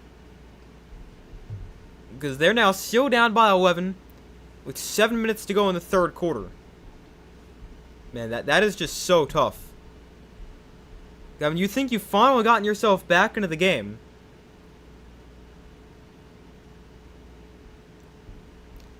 You think you've cut it to at least a 5-point game, potentially even closer. Then the defenders challenge, they take the touchdown off the board.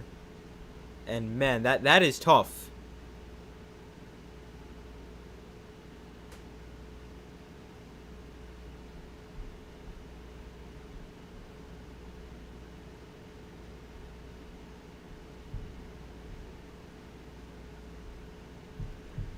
And I mean, not only is that tough just to have happen, but now you got to try to bounce back from that.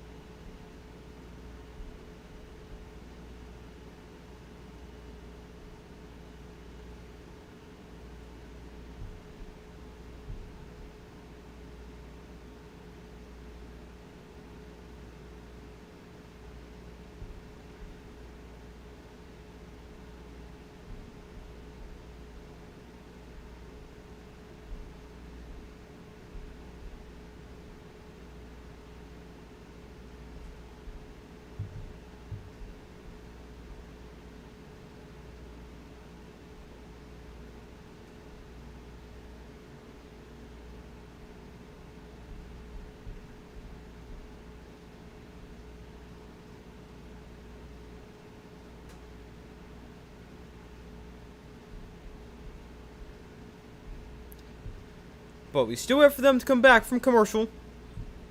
And we'll see what the defenders can do here. Up by 11. Points here could go a long way.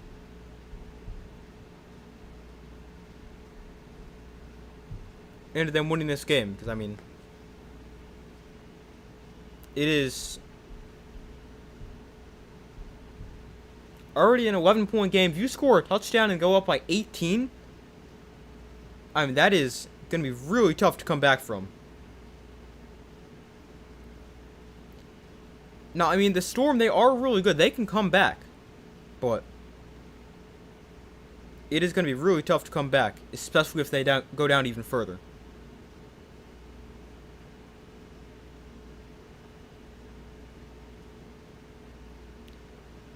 But the defenders up by 11, trying to go to the United Bowl, which will be played in their home stadium at Audi Field in D.C. So they'd get a home game next week as well. I bet you the league wants that. That way they can have better attendance next week.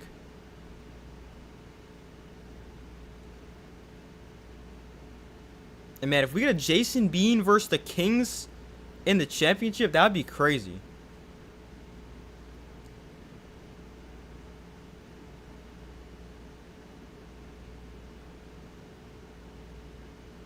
Talk about the scriptwriters cooking. That would be crazy. But a 1st and 10 here for the defenders at their own 36. You got Bean in shotgun with the back to his right. And Bean going to keep it here on the option. And he gets a block and slides after a gain of about 7.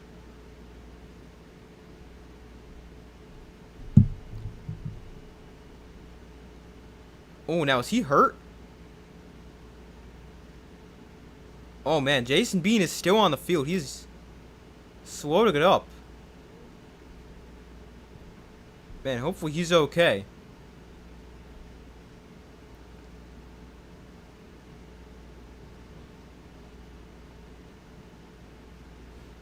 The backup quarterback is Spencer Sanders, who started the game in Week 9 against the Storm. Wasn't great.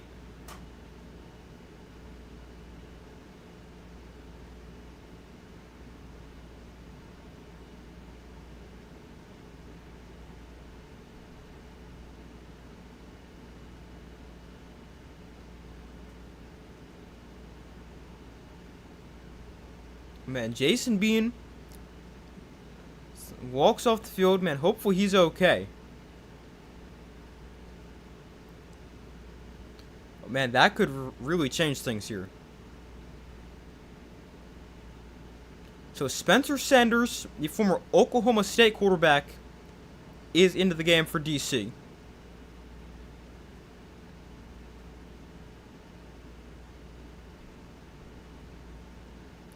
So here is a 2nd and 4. And Sanders hands off to Deion Jackson. And Jackson makes a cut and gains 3. Brings up 3rd and short.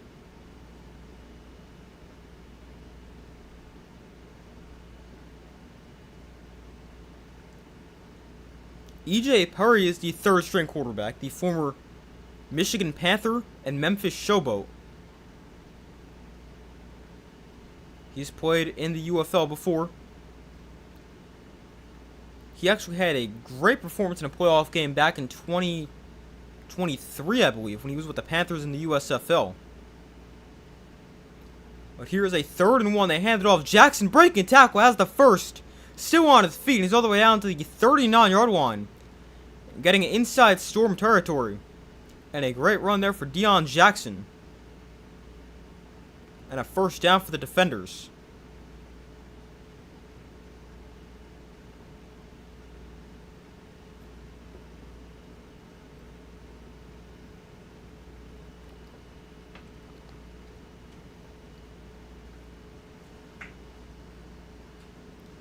So it is now 1st and 10 from the 38. And Sanders hands off again. This time it's Abram Smith. And he'll gain about 5.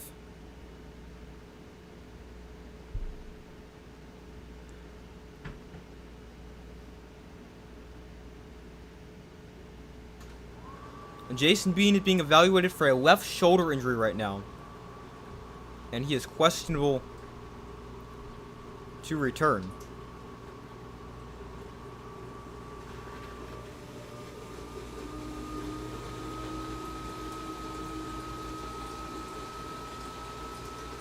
So 2nd and 6. Handoff. Abram Smith spins away from one defender, but doesn't really gain anything.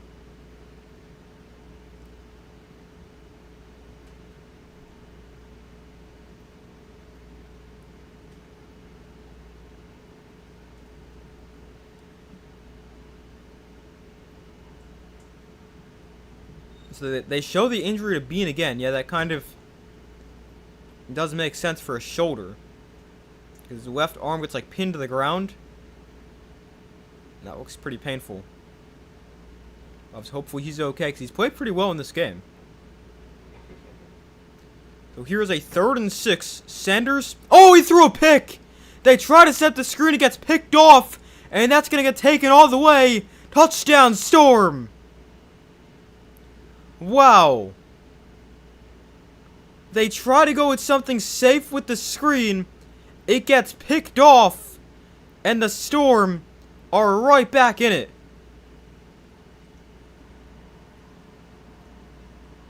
It is a pick 6 thrown by Spencer Sanders.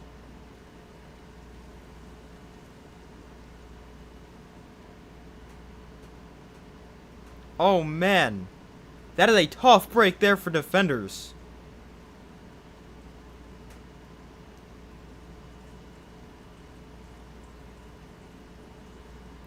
So it is now 17-12. They will just kick the 1-point attempt to make it a 4-point game.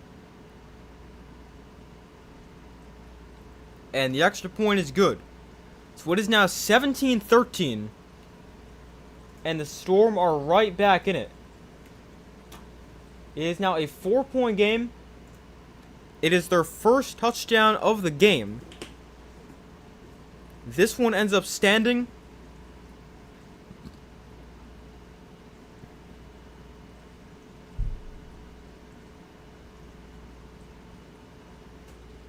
And man, the Storm defense just does a great job reading this play. There's 2 guys right there to break up that pass, and one of them ends up picking it off and taking it all the way.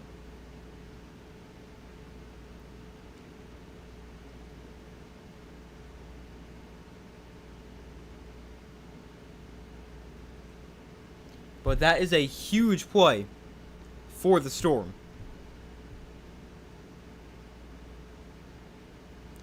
Jason Bean is back out of the medical tent. Looks like he's maybe got his shoulder wrapped.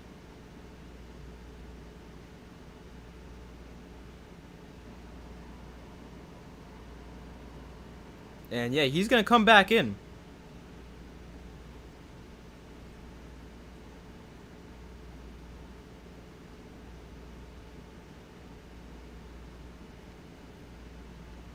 And now the guy who just had the pick 6, he's getting worked on by the Orlando training staff with some kind of a left leg injury. Hopefully he's okay.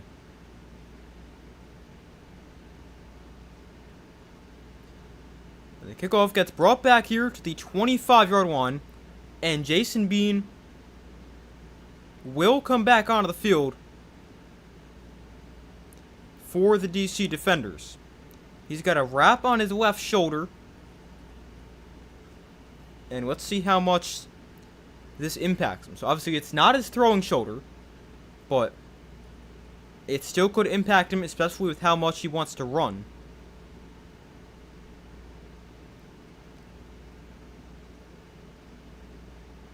So that is something to watch.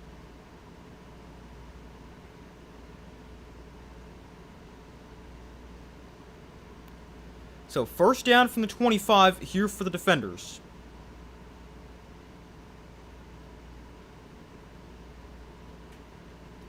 Bean throws quickly. That's caught by Valde in the flat. And Valde going to gain 6 before he's knocked out of bounds. So Bean completes his first pass back in.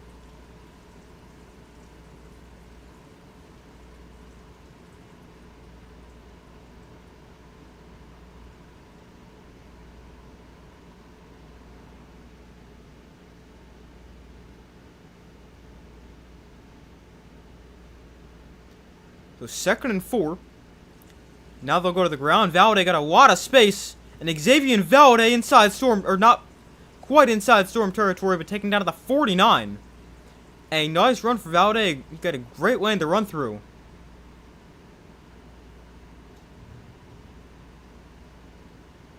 That was really well blocked by the left side of that offensive line.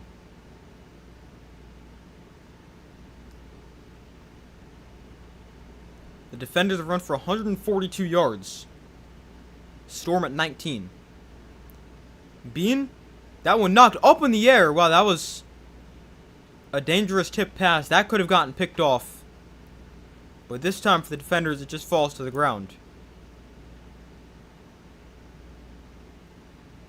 Here they're just trying to set up a swing pass to Abram Smith, but it gets knocked up in the air.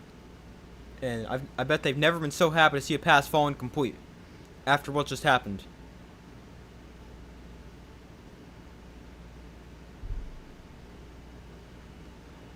So it is now 2nd and 10 from the 49. Ty Scott goes in motion. And here's Bean over the middle. That is caught for a first down. Nice throw. And a catch by Kiki Kuti. And a first down for DC.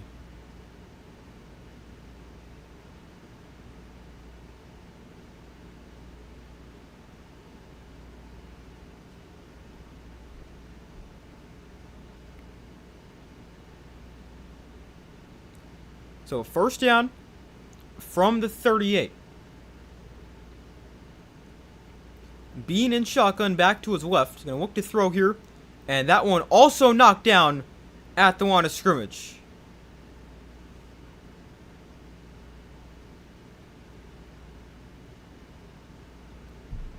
So another one that gets knocked down. And it's now 2nd and 10 with a minute 30 to go here in the third quarter.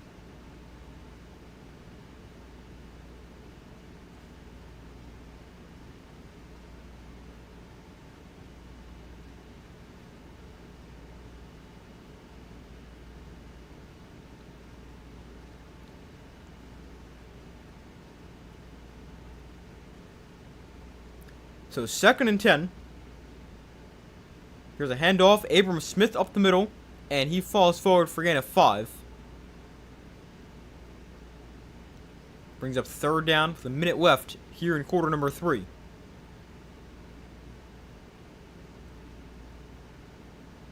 So a 4-point defender's lead.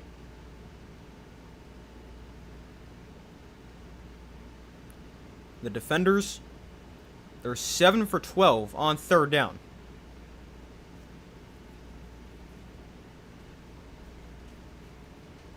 So here's Bean. And he'll throw on 3rd and 5. Go down the field. Oh, it's caught! What a catch by Briley Moore! Touchdown defenders! Wow, what a catch! And the defenders, right after the pick 6, they go right down the field. And they score a touchdown. Man, what a play. It's a 33-yard touchdown from Bean to Briley Moore.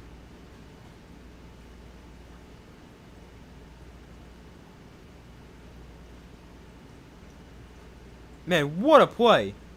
And the defenders have their lead right back. Or not even their lead, but their 11-point lead right back.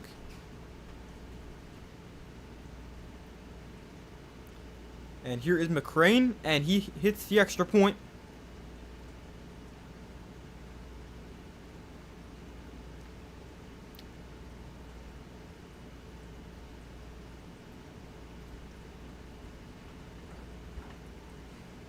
Man, what a play right there. It's the same play they tried to hit before halftime. That would have maybe had a touchdown for him.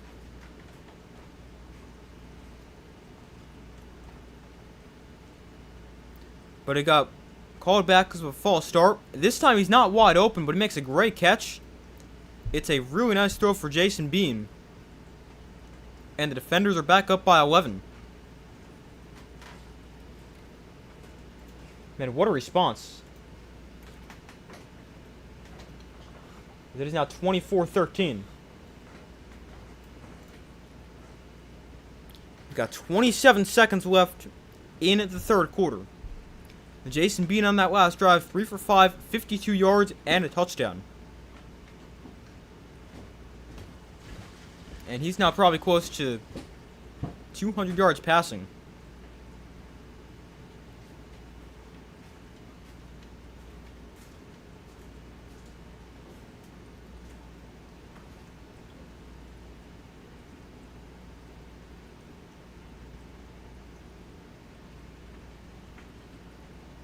So the kickoff is away, and it's going to be fielded on the bounce by Deshaun Corbin. And Corbin brings it back, trying to get it to the outside, not able to do so, and he's taken down at the 24.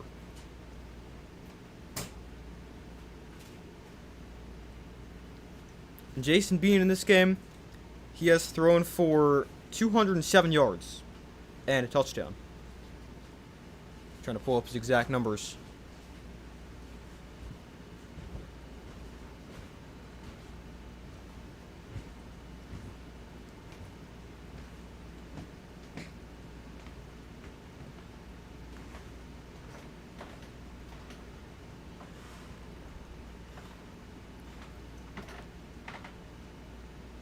So first down here from the 24. Plummer plenty of time, and that pass gets tipped at the line of scrimmage and is incomplete.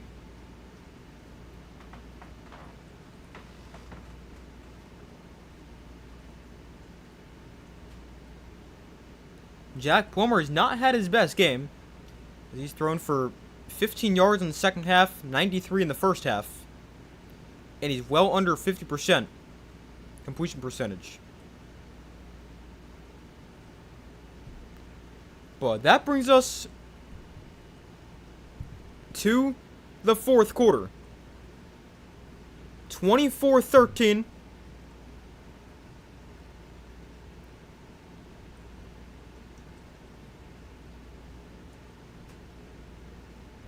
And the defenders up by 11. 15 minutes away from going back home to play for the UFL championship.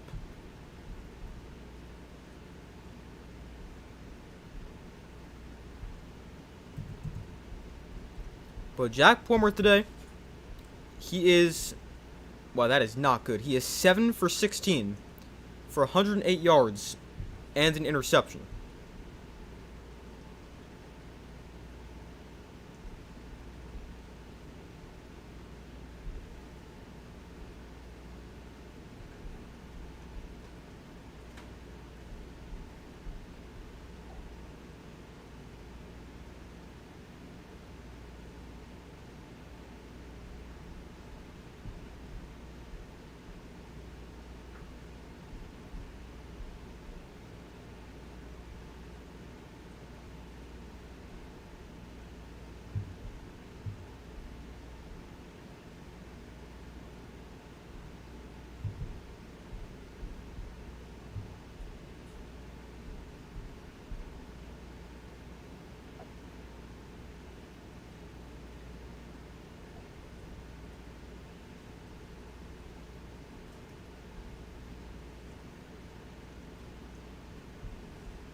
But we wait for them to come back from commercial as we go to the fourth quarter. Excuse me. And the defenders lead 24-13. Defenders 354 yards of offense, 207 passing, 147 rushing. The Storm have just 118 total yards. And they have not been good.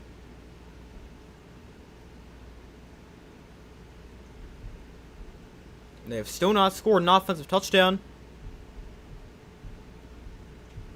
And they need this offense to get going. I mean, I did say in my predictions video, I was a little worried about this offense if they couldn't throw the ball super well. And they haven't been able to throw the ball super well, but they have just been pretty bad.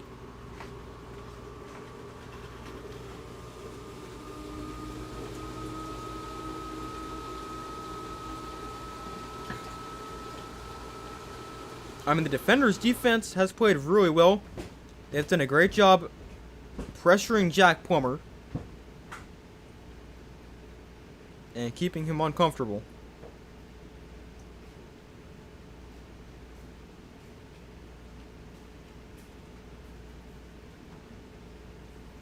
Defender's defense, only one sack, but Plummer's been under pressure constantly. And the defender's defense also 3 tackles for loss and an interception.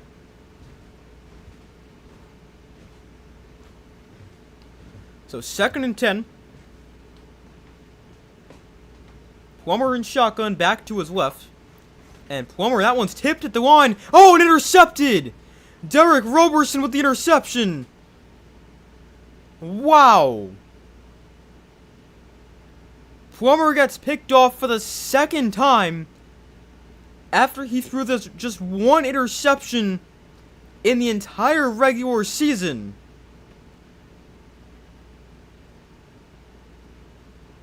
Wow, man, what a play. Derek Roberson, the defensive end with the interception. And he sets the defenders up inside the red zone with an opportunity to get points and potentially put this game away. Although, wait a minute, this is going to be close. He doesn't control the ball, but does it hit the ground? It was ruled a catch in the field.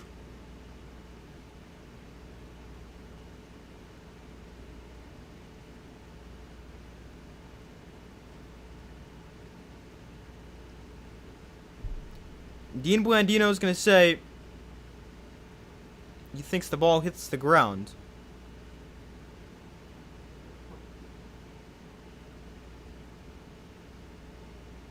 You think the ball that's on the ground right there? That is very tough. Because he doesn't control it until he's on the way back up.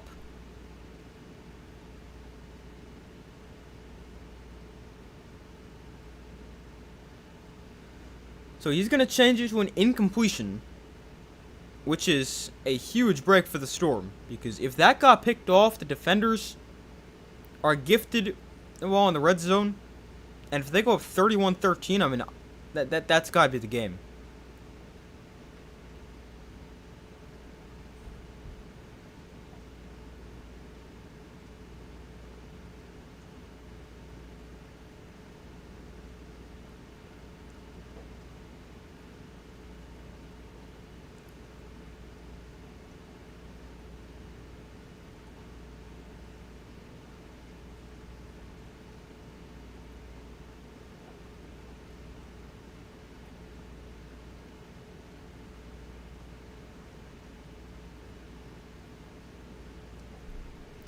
So it's 3rd and 10.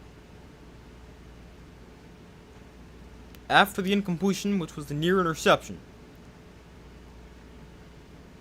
Plummer to throw on 3rd down. He's got time. Plummer rolling right, directs traffic. He's going to run here. And Plummer gets a block, has a 1st down. Gains about 14. And he moves to 6 with his legs.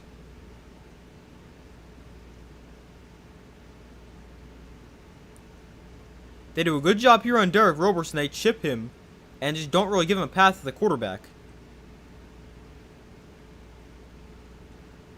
They got to do that a lot more. And now we've got a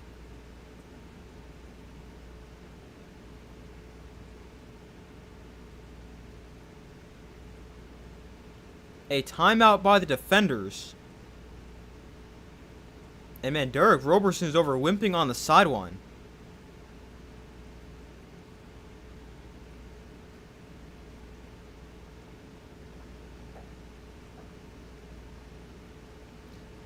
He ended up slipping. And now he's getting his left calf looked at. Man, if he is out, that is a huge loss.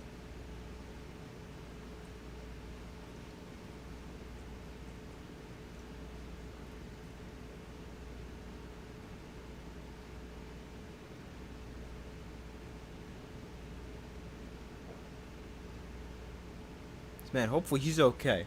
And he's the type of player, he completely changes the game when he's on the field. So if he is not out there, that is the Storm's opportunity to come back and actually put something together offensively.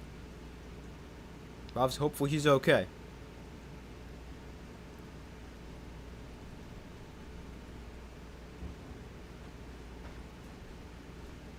So here's a handoff up the middle, and there's Deshaun Corbin breaking free. He gains 13, and he gets to midfield. First down, Storm. His best run of the day.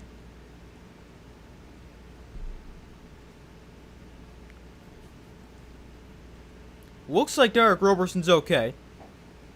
He's got his helmet on, tightens it up, and looks like he's ready to go back on the field.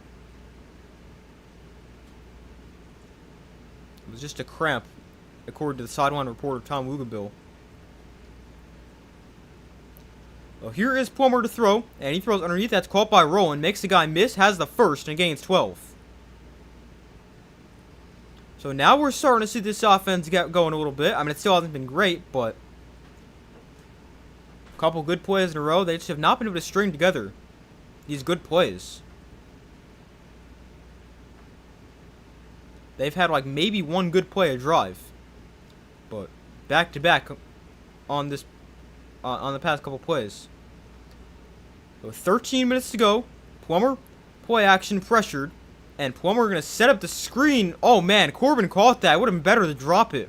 He goes backwards like 6 yards. And it's second and long here for the Storm.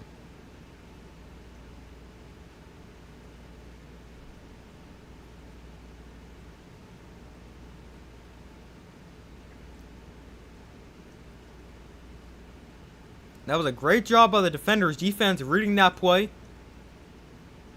And, man, they lost 8 on that one.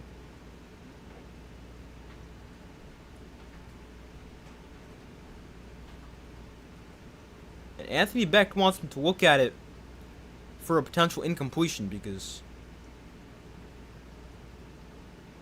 Oh, does that hit the ground? It might. And yeah, it did hit the ground. So they have now switched it to a 2nd and 10. And ruled that pass incomplete, which that is a big call. But I do think it's the right one. Plummer, quick throw. Tight window, caught by Roland. Gain of 8. Brings up 3rd and 2. And Derek Roberson is back on the field here for this defender's defense.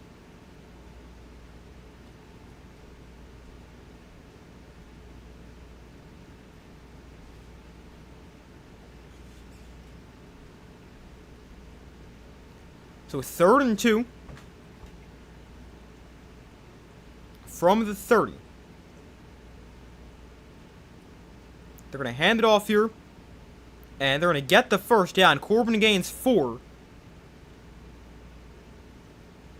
Oh, sorry, that's actually Dotson who gains 4. But a first down on the ground for the Storm. That is not something we've seen out of them much in this game. A good run when they've needed it, but they get one right there. Plummer dancing around here, and he'll just throw this one away. Brings up 2nd and 10.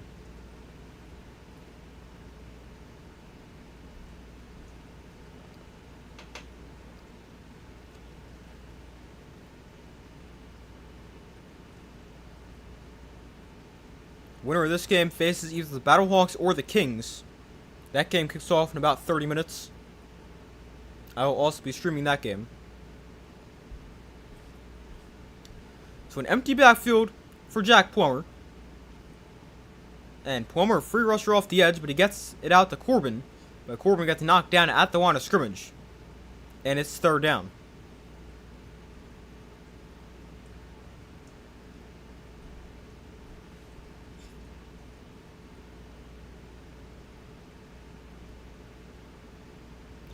But it is now 3rd and 10.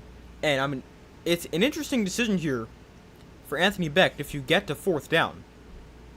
Do you kick it and make it a 1-score game? Or do you just go score the touchdown, or at least try to right here, and go for it on 4th? But here's a 3rd and 10. Plummer to throw. He's got time. Plummer over the middle. Wide open receiver caught for the first down. Inside the 10 to the 7-yard line. Cam Camper makes the catch, and a big 3rd down conversion there for the Storm.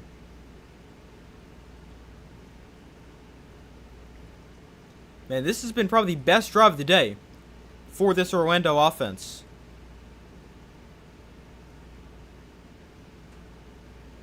So first and goal.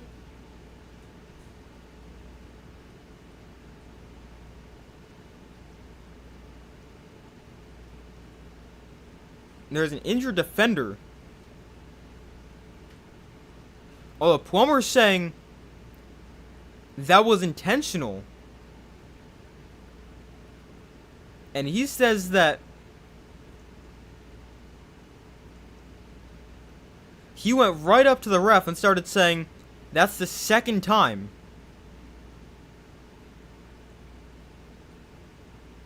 He thinks that's the second time the defenders have faked an injury and faked a cramp.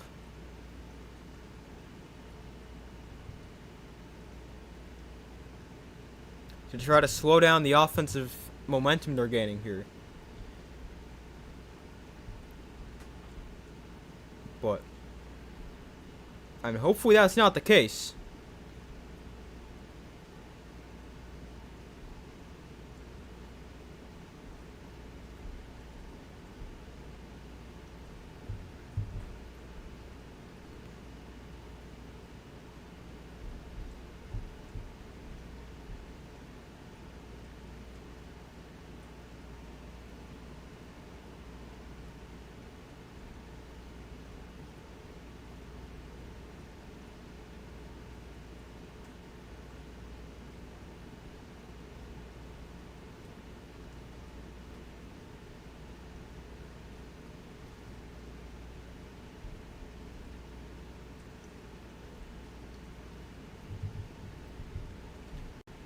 But we wait for them to come back from commercial. An 11-point lead for the defenders.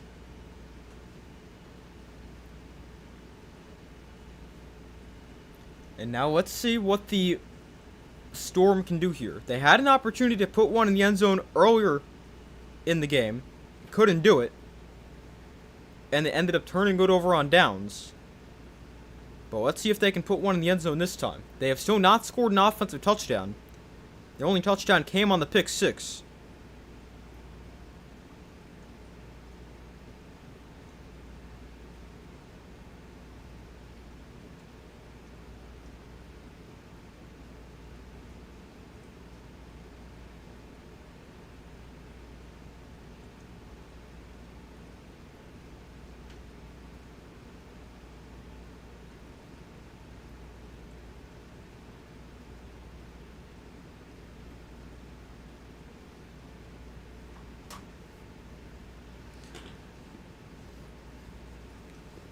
But 24-13. And let's see. Here's what Jack Plummer was talking about. Yeah, they were telling him to go down.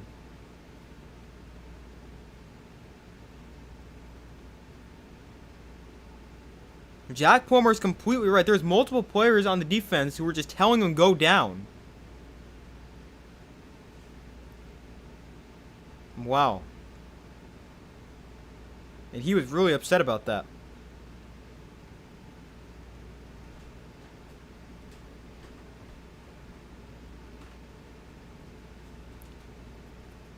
So it is now first and goal. And we've got a false start against the Storm. The Storm, not a very good red zone offense. They're 6th in the UFL. Yeah, they've got an illegal snap. So that backs them up to the 12-yard line.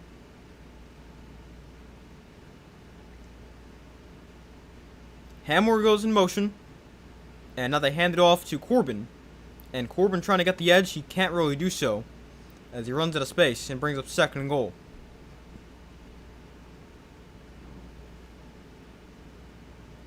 Got 9:20 to go.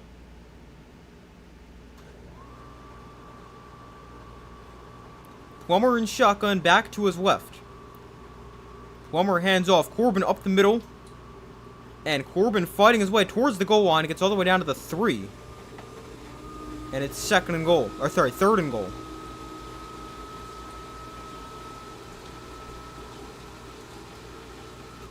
So we are now inside 9 minutes to go. A big third down right here for the Storm. Plummer in shotgun. Corbin to his left. Plummer to look to throw. Has time. Throws. End zone. Incomplete. Looking for Elijah Badger. And it's fourth down.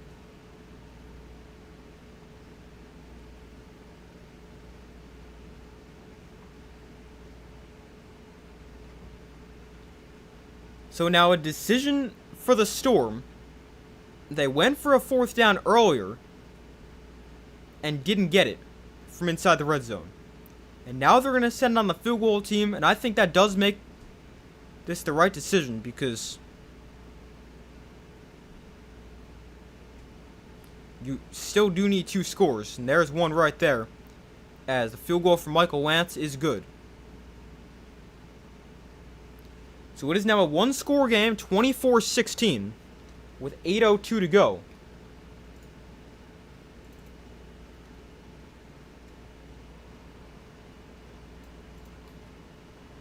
I do think taking the points right there is the right decision. I mean, you could say you're in the red zone, you should just go for it then, but just take the points when you're guaranteed the points right here. Cut it to a 1-score game, and then rely on your defense to get a stop. That way you can get the ball back.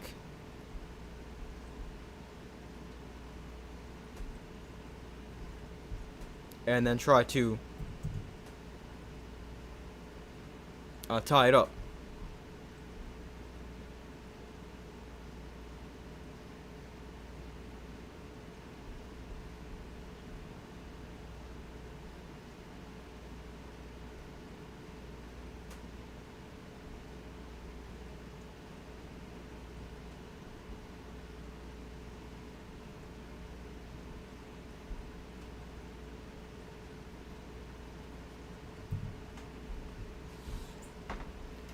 But we wait for them to come back from commercial. The defenders trying to hold on for the win, get back to the UFL championship game, now known as the United Bowl. The Storm trying to get there in their first year.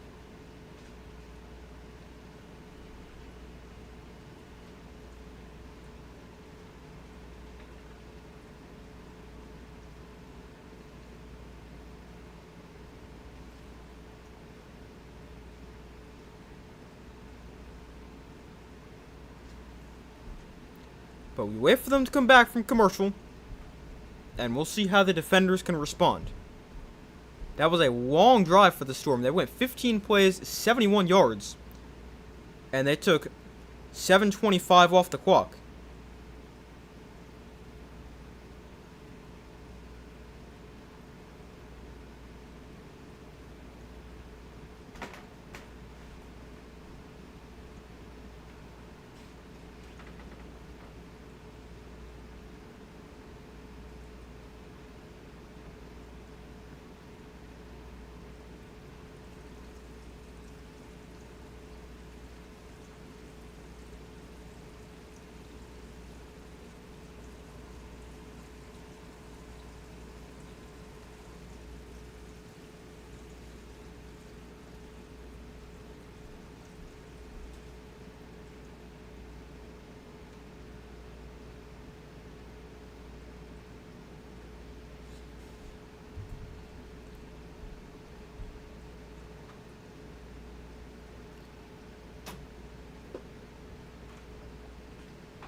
But let's see how the defenders respond here. They're going to get the ball right back.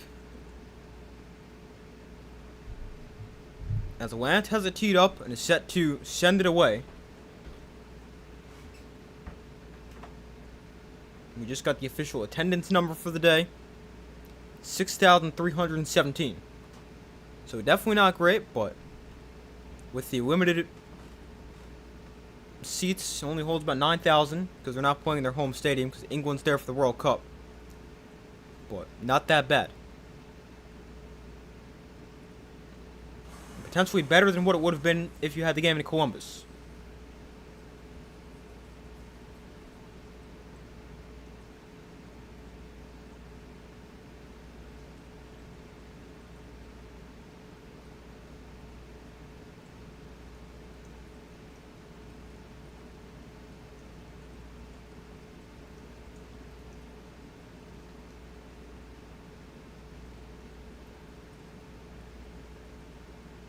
So first down here, 8 minutes to go. Defenders by 8. They start on their own 40. And Deion Jackson gets the carry. He goes nowhere for a loss of 2 on the play. Jackson has not had much space to run. Now the defenders as a whole, they've still run the ball pretty well, but Jackson, he's had nowhere to go.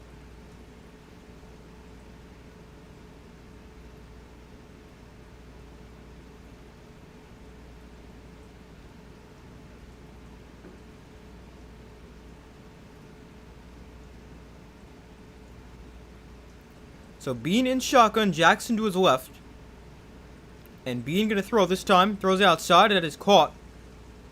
Cornell Powell is swung down after a gain of 6. And very quickly, it's third down.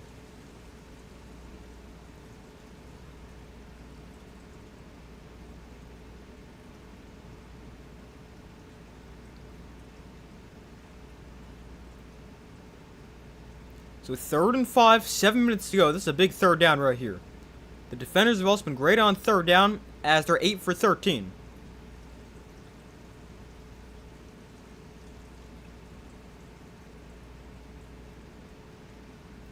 Third and 5, and prior to the play, we've got a timeout called by the defenders. Looked like they were having trouble getting the play in. Somebody didn't know what the play was. They just decided to call a timeout. Probably smart at this point in the game.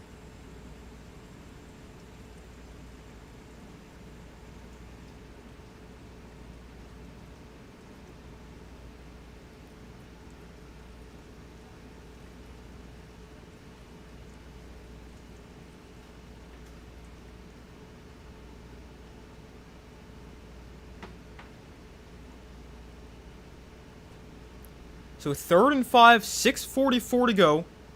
Defenders lead 24-16. This is a big third down right here. Because if the Storm can get the stop, they get the ball back with tons of time. But if they don't, you can allow the defenders to take more time off the clock. And then you got to get to another third down and get a stop.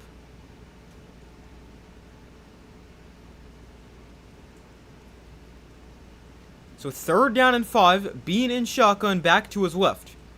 The Storm bring a blitz. Bean gets pressured, rolling to his right, on the run. Bean's going to try to run it himself. He's got the first. He gains 10. He's out of bounds at the Storm 45, and Jason Bean moves to 6 with his legs. I was just going to say, too, you got to be aware of what he can do as a runner. I didn't end up saying that, and that ended up hurting the Storm.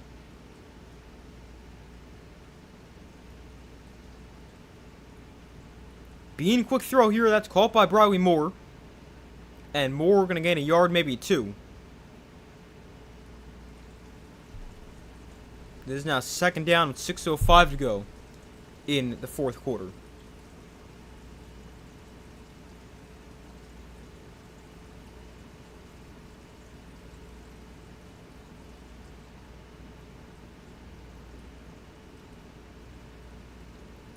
So 2nd and 8. Bean in shotgun, Smith to his right. And Jason Bean going to hand it off. Abram Smith up the middle for about 2. Getting to the 42.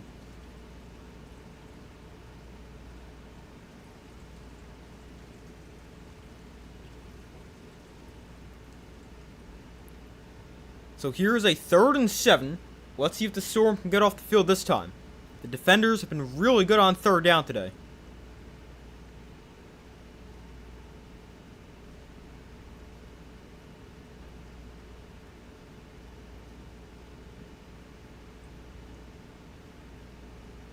Third and 7, 5 minutes to go. Bean gonna look to throw off play action, and Bean throws downfield too high, incomplete, and the Storm got the stop they need. Although, wait a minute. Now, the defenders cannot punt this, so they will either have to kick a long field goal, which they can do. Matt McCrane has made from 60 plus multiple times this year, but they could also go for it.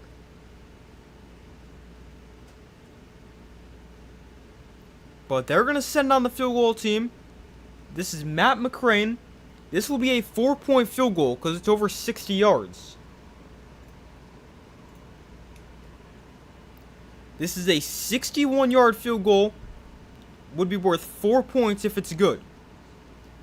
So let's see. McCrane got it up on the way, and it is good. A 4-point field goal for Matt McCrane puts the defenders up by 12 with 4:17 to go.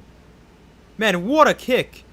61 yards, a 4-point field goal, and the defenders lead 28-16.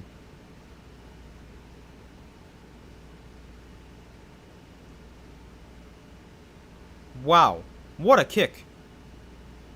He cleared this by a lot, too. Oh my, that would have been good from like 65, 68. Wow, that was a bomb.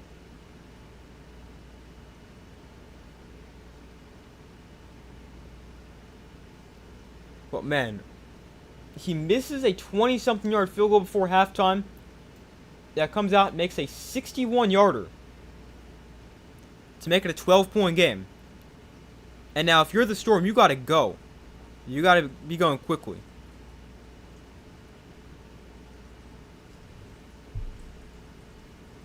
It's a 12-point game, 28-16, with 4:17 to go. I mean, it's not impossible for the Storm.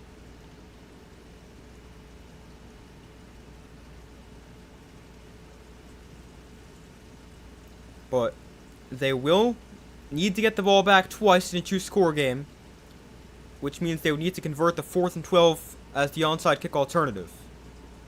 That was not a good return.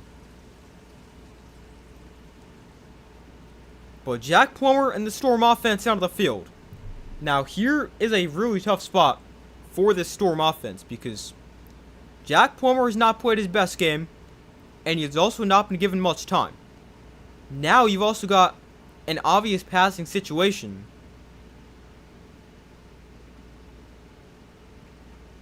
So this is a tough spot to be in for the Storm.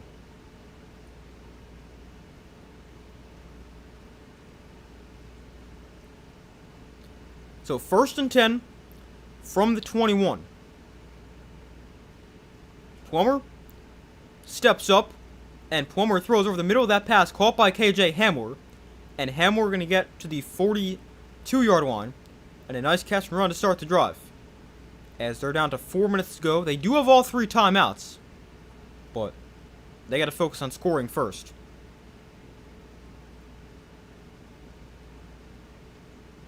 Plummer. Underneath there is Chris Rowland makes the catch. He gains 10. 3:40 to go. So a couple good plays to start the drive.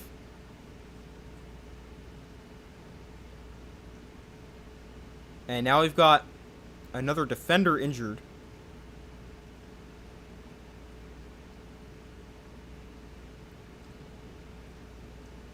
Derek Parrish, number 8, is the injured player for the defenders. 3:39 to go. Looks like this could be another cramping situation.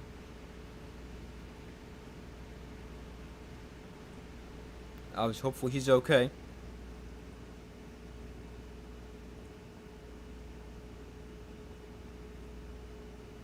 Next game is the Kings and Battlehawks. That game kicks off in a few minutes. Although I'm sure they'll delay it a little bit, but I'll be streaming that game as well.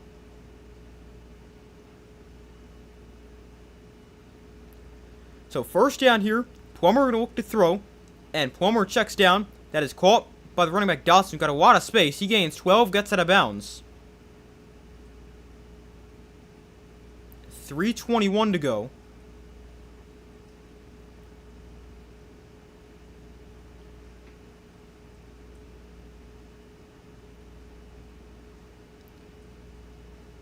Plummer to throw here. Plummer gonna go deep downfield here. Into the end zone, wide open. Touchdown, Chris Rowland. And the Storm are right back in it. That is exactly what they needed. It is a 40-yard touchdown to Chris Rowland, and it's a one-score game. Wow, that is exactly what they needed. Rowland just gets lost behind the defense, and he does a good job to catch this while he's falling down. But man, that is exactly what they needed. Now it's an interesting decision here. You could go for 3, and that is what they're going to do. They're going to go for 3 to try to make it a field goal game.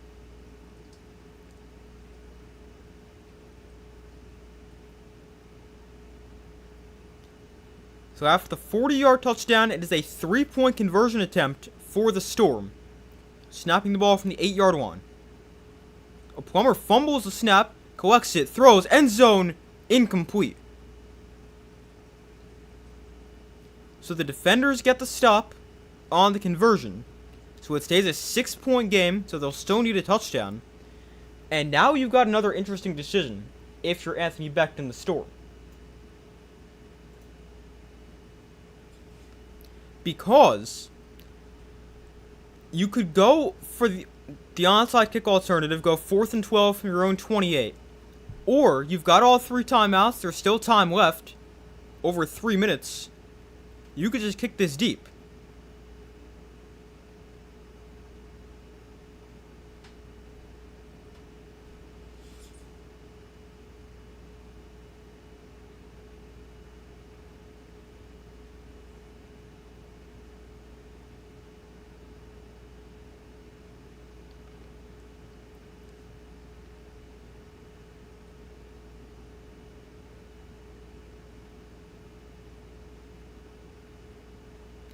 So a decision to be made here for the Storm.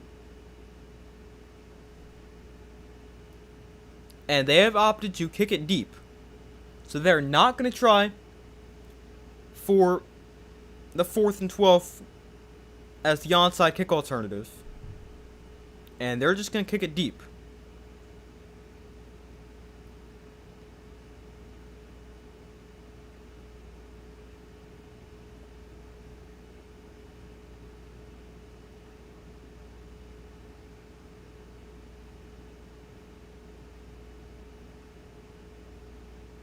So it's a 6-point game, and Lance here to send it away with 3:02 to go. With the kickoff, it's muffed. That is not a good start. And now Valladay going to try to bring it back and make something out of nothing, and he stopped at like the 18-yard line. And a flag is down as well. Man, that is not good. There for the defenders.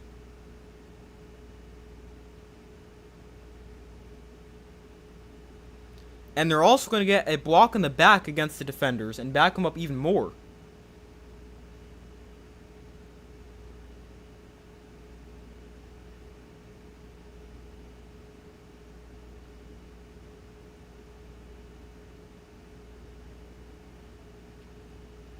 Yes, so a block in the back called against Abram Smith.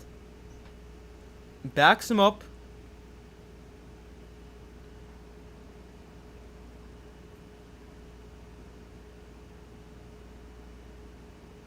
And they are now starting very deep inside their own territory. Because it already wasn't a good return.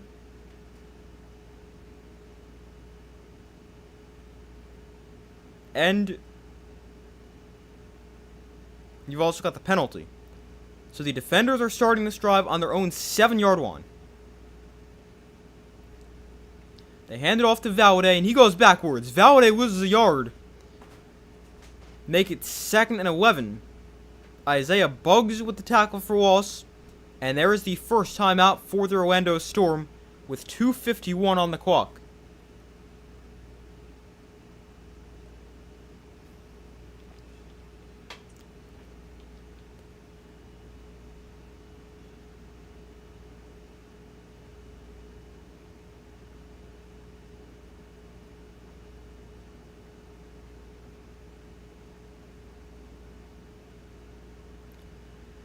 So it is second down.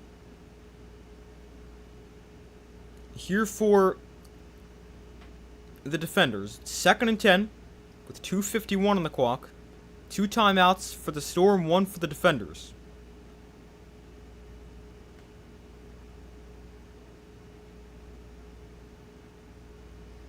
If you're the Storm, you've got to be aware of the legs of Jason Bean this entire drive. He's hurt him with his legs so many times in this game.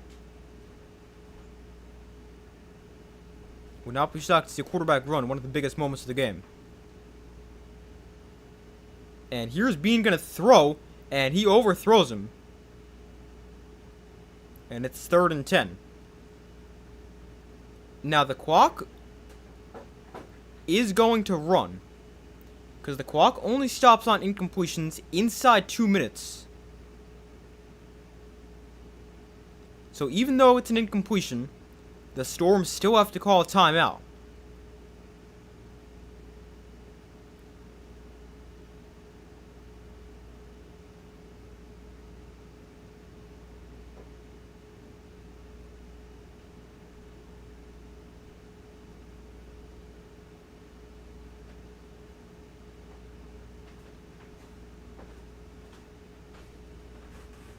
So now 1 timeout left for each team. 2:47 on the clock.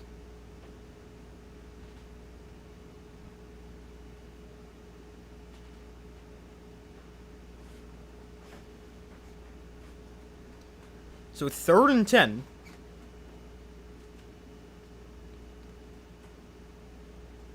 Big play right here. Bean gonna look to throw. He gets pressure. Bean from his end zone. Throws. Call for a first down.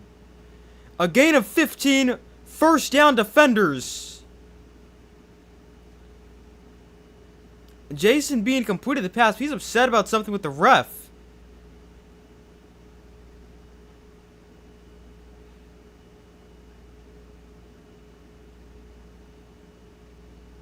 I guess because he got hit? I'm not really sure, but there was no penalty right there. But that was a huge conversion for the defenders.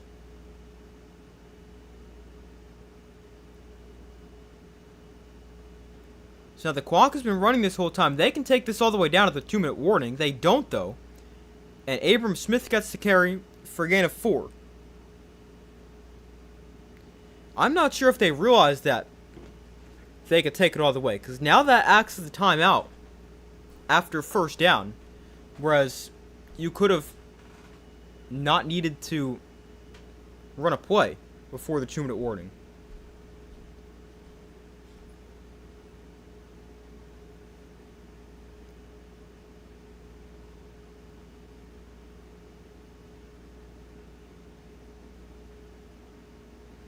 I don't know if they're going to delay the start of the other game. I hope so, but I'm not sure.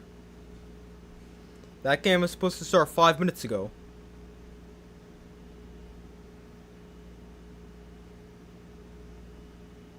They're at a commercial right now. It really doesn't make any sense how they have, like, no buffer time in between. Like, make it, like, 3 and 6:30. Like, don't make it 3 and 6.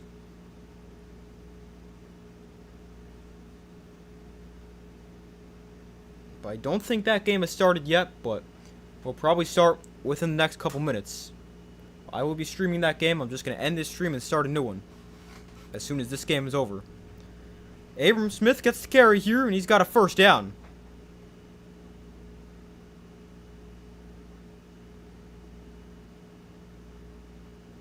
Oh, wait a minute. They said that was the 2-minute warning before. Apparently not. The Storm called first down, or sorry, they called timeout after the first down play. That now brings us to the 2-minute warning. Man, they did a terrible job communicating that.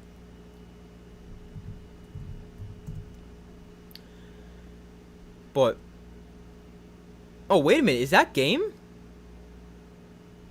That might be game, because now the defenders have a first down. The Storm have no timeouts left. I think that might be it. Right? Because they can just take a knee on first down. Say it takes 2 seconds. That'll take you down to a minute 58. And then the 40-second play clock takes you down to a minute 18. Then you take another knee, which would take another 2 seconds, would take you down to a minute 16. And another 40 seconds takes you down to 36. Yeah, that's game, right? Unless I messed up the math.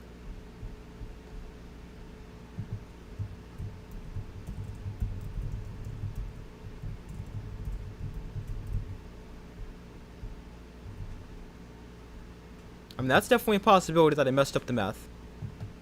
But I think that's game, because usually, if a team has a first down inside 2 minutes, they can just kneel out the clock.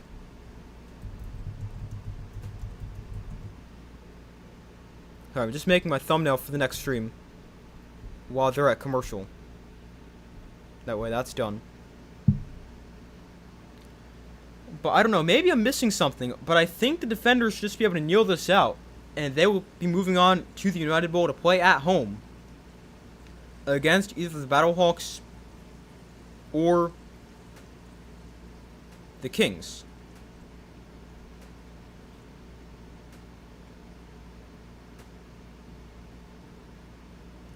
Let's just see if they've started that other game yet. I hope not, and I hope they have to wait a little bit, but not completely sure.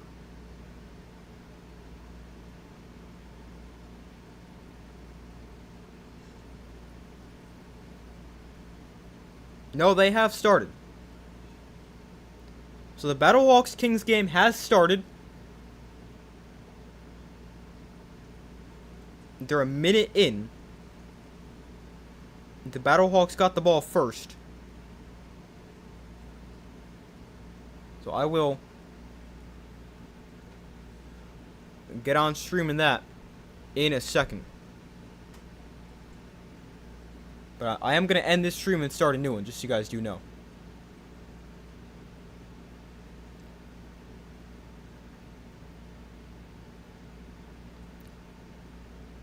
So let's see. First down here for the defenders. Out of the 2-minute warning. They're not in victory formation. They are going to run a play.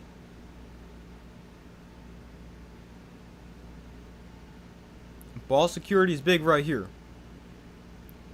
They're going to hand it off. Abram Smith gets taken down for a loss.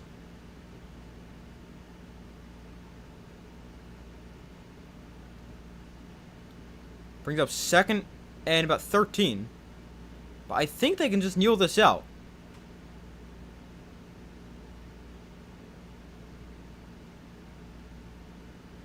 But they're not going to kneel it out again. They're going to run another play here. Second and 13.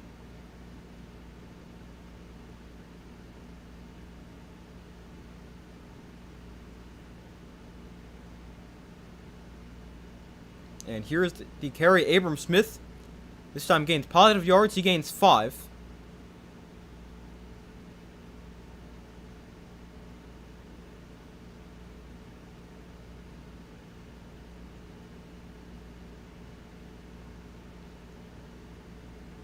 Alright, so yeah, somehow my math was not right. They cannot just kneel it out. So it's third and 8. 53 seconds. They can snap it with 44. But, well, you just need the play to take like 4 seconds. Bean, hands off. Smith is taken down short of the line to gain. Oh, it's a 35-second play clock. I didn't realize that. That's why my math wasn't right. So the defenders will have to snap the ball here on 4th and 3. The good thing for them is they're only going to have to snap it with about 4 seconds left. So you could just go take like an intentional safety and just tell Jason Bean to run backwards, or tell him to run backwards and then throw it up as high as he can. But they will have to run a play here. It is 4th and 3. Right now there's 2 seconds on the clock, but I don't think that is correct. There should be at least 3, if not 4. But let's see what Shannon Harris tells Jason Bean to do right here. So they put a second back on the clock, so there's 3 seconds left.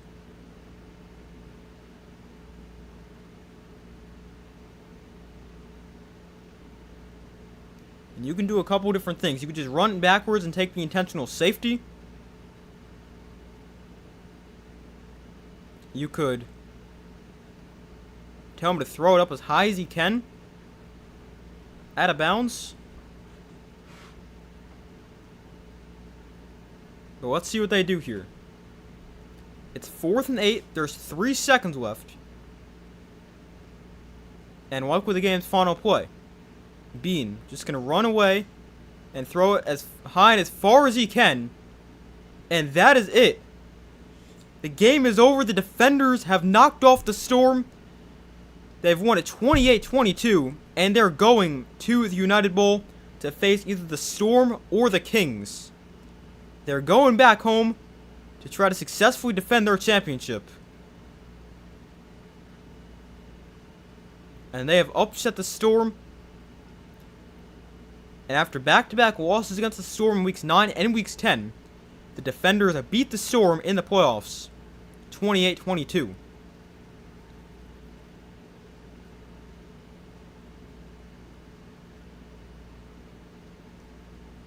Anthony Becht remains winless in the playoffs. He falls to 0-3 on his career as the Storm and Anthony Becht come up short in the postseason.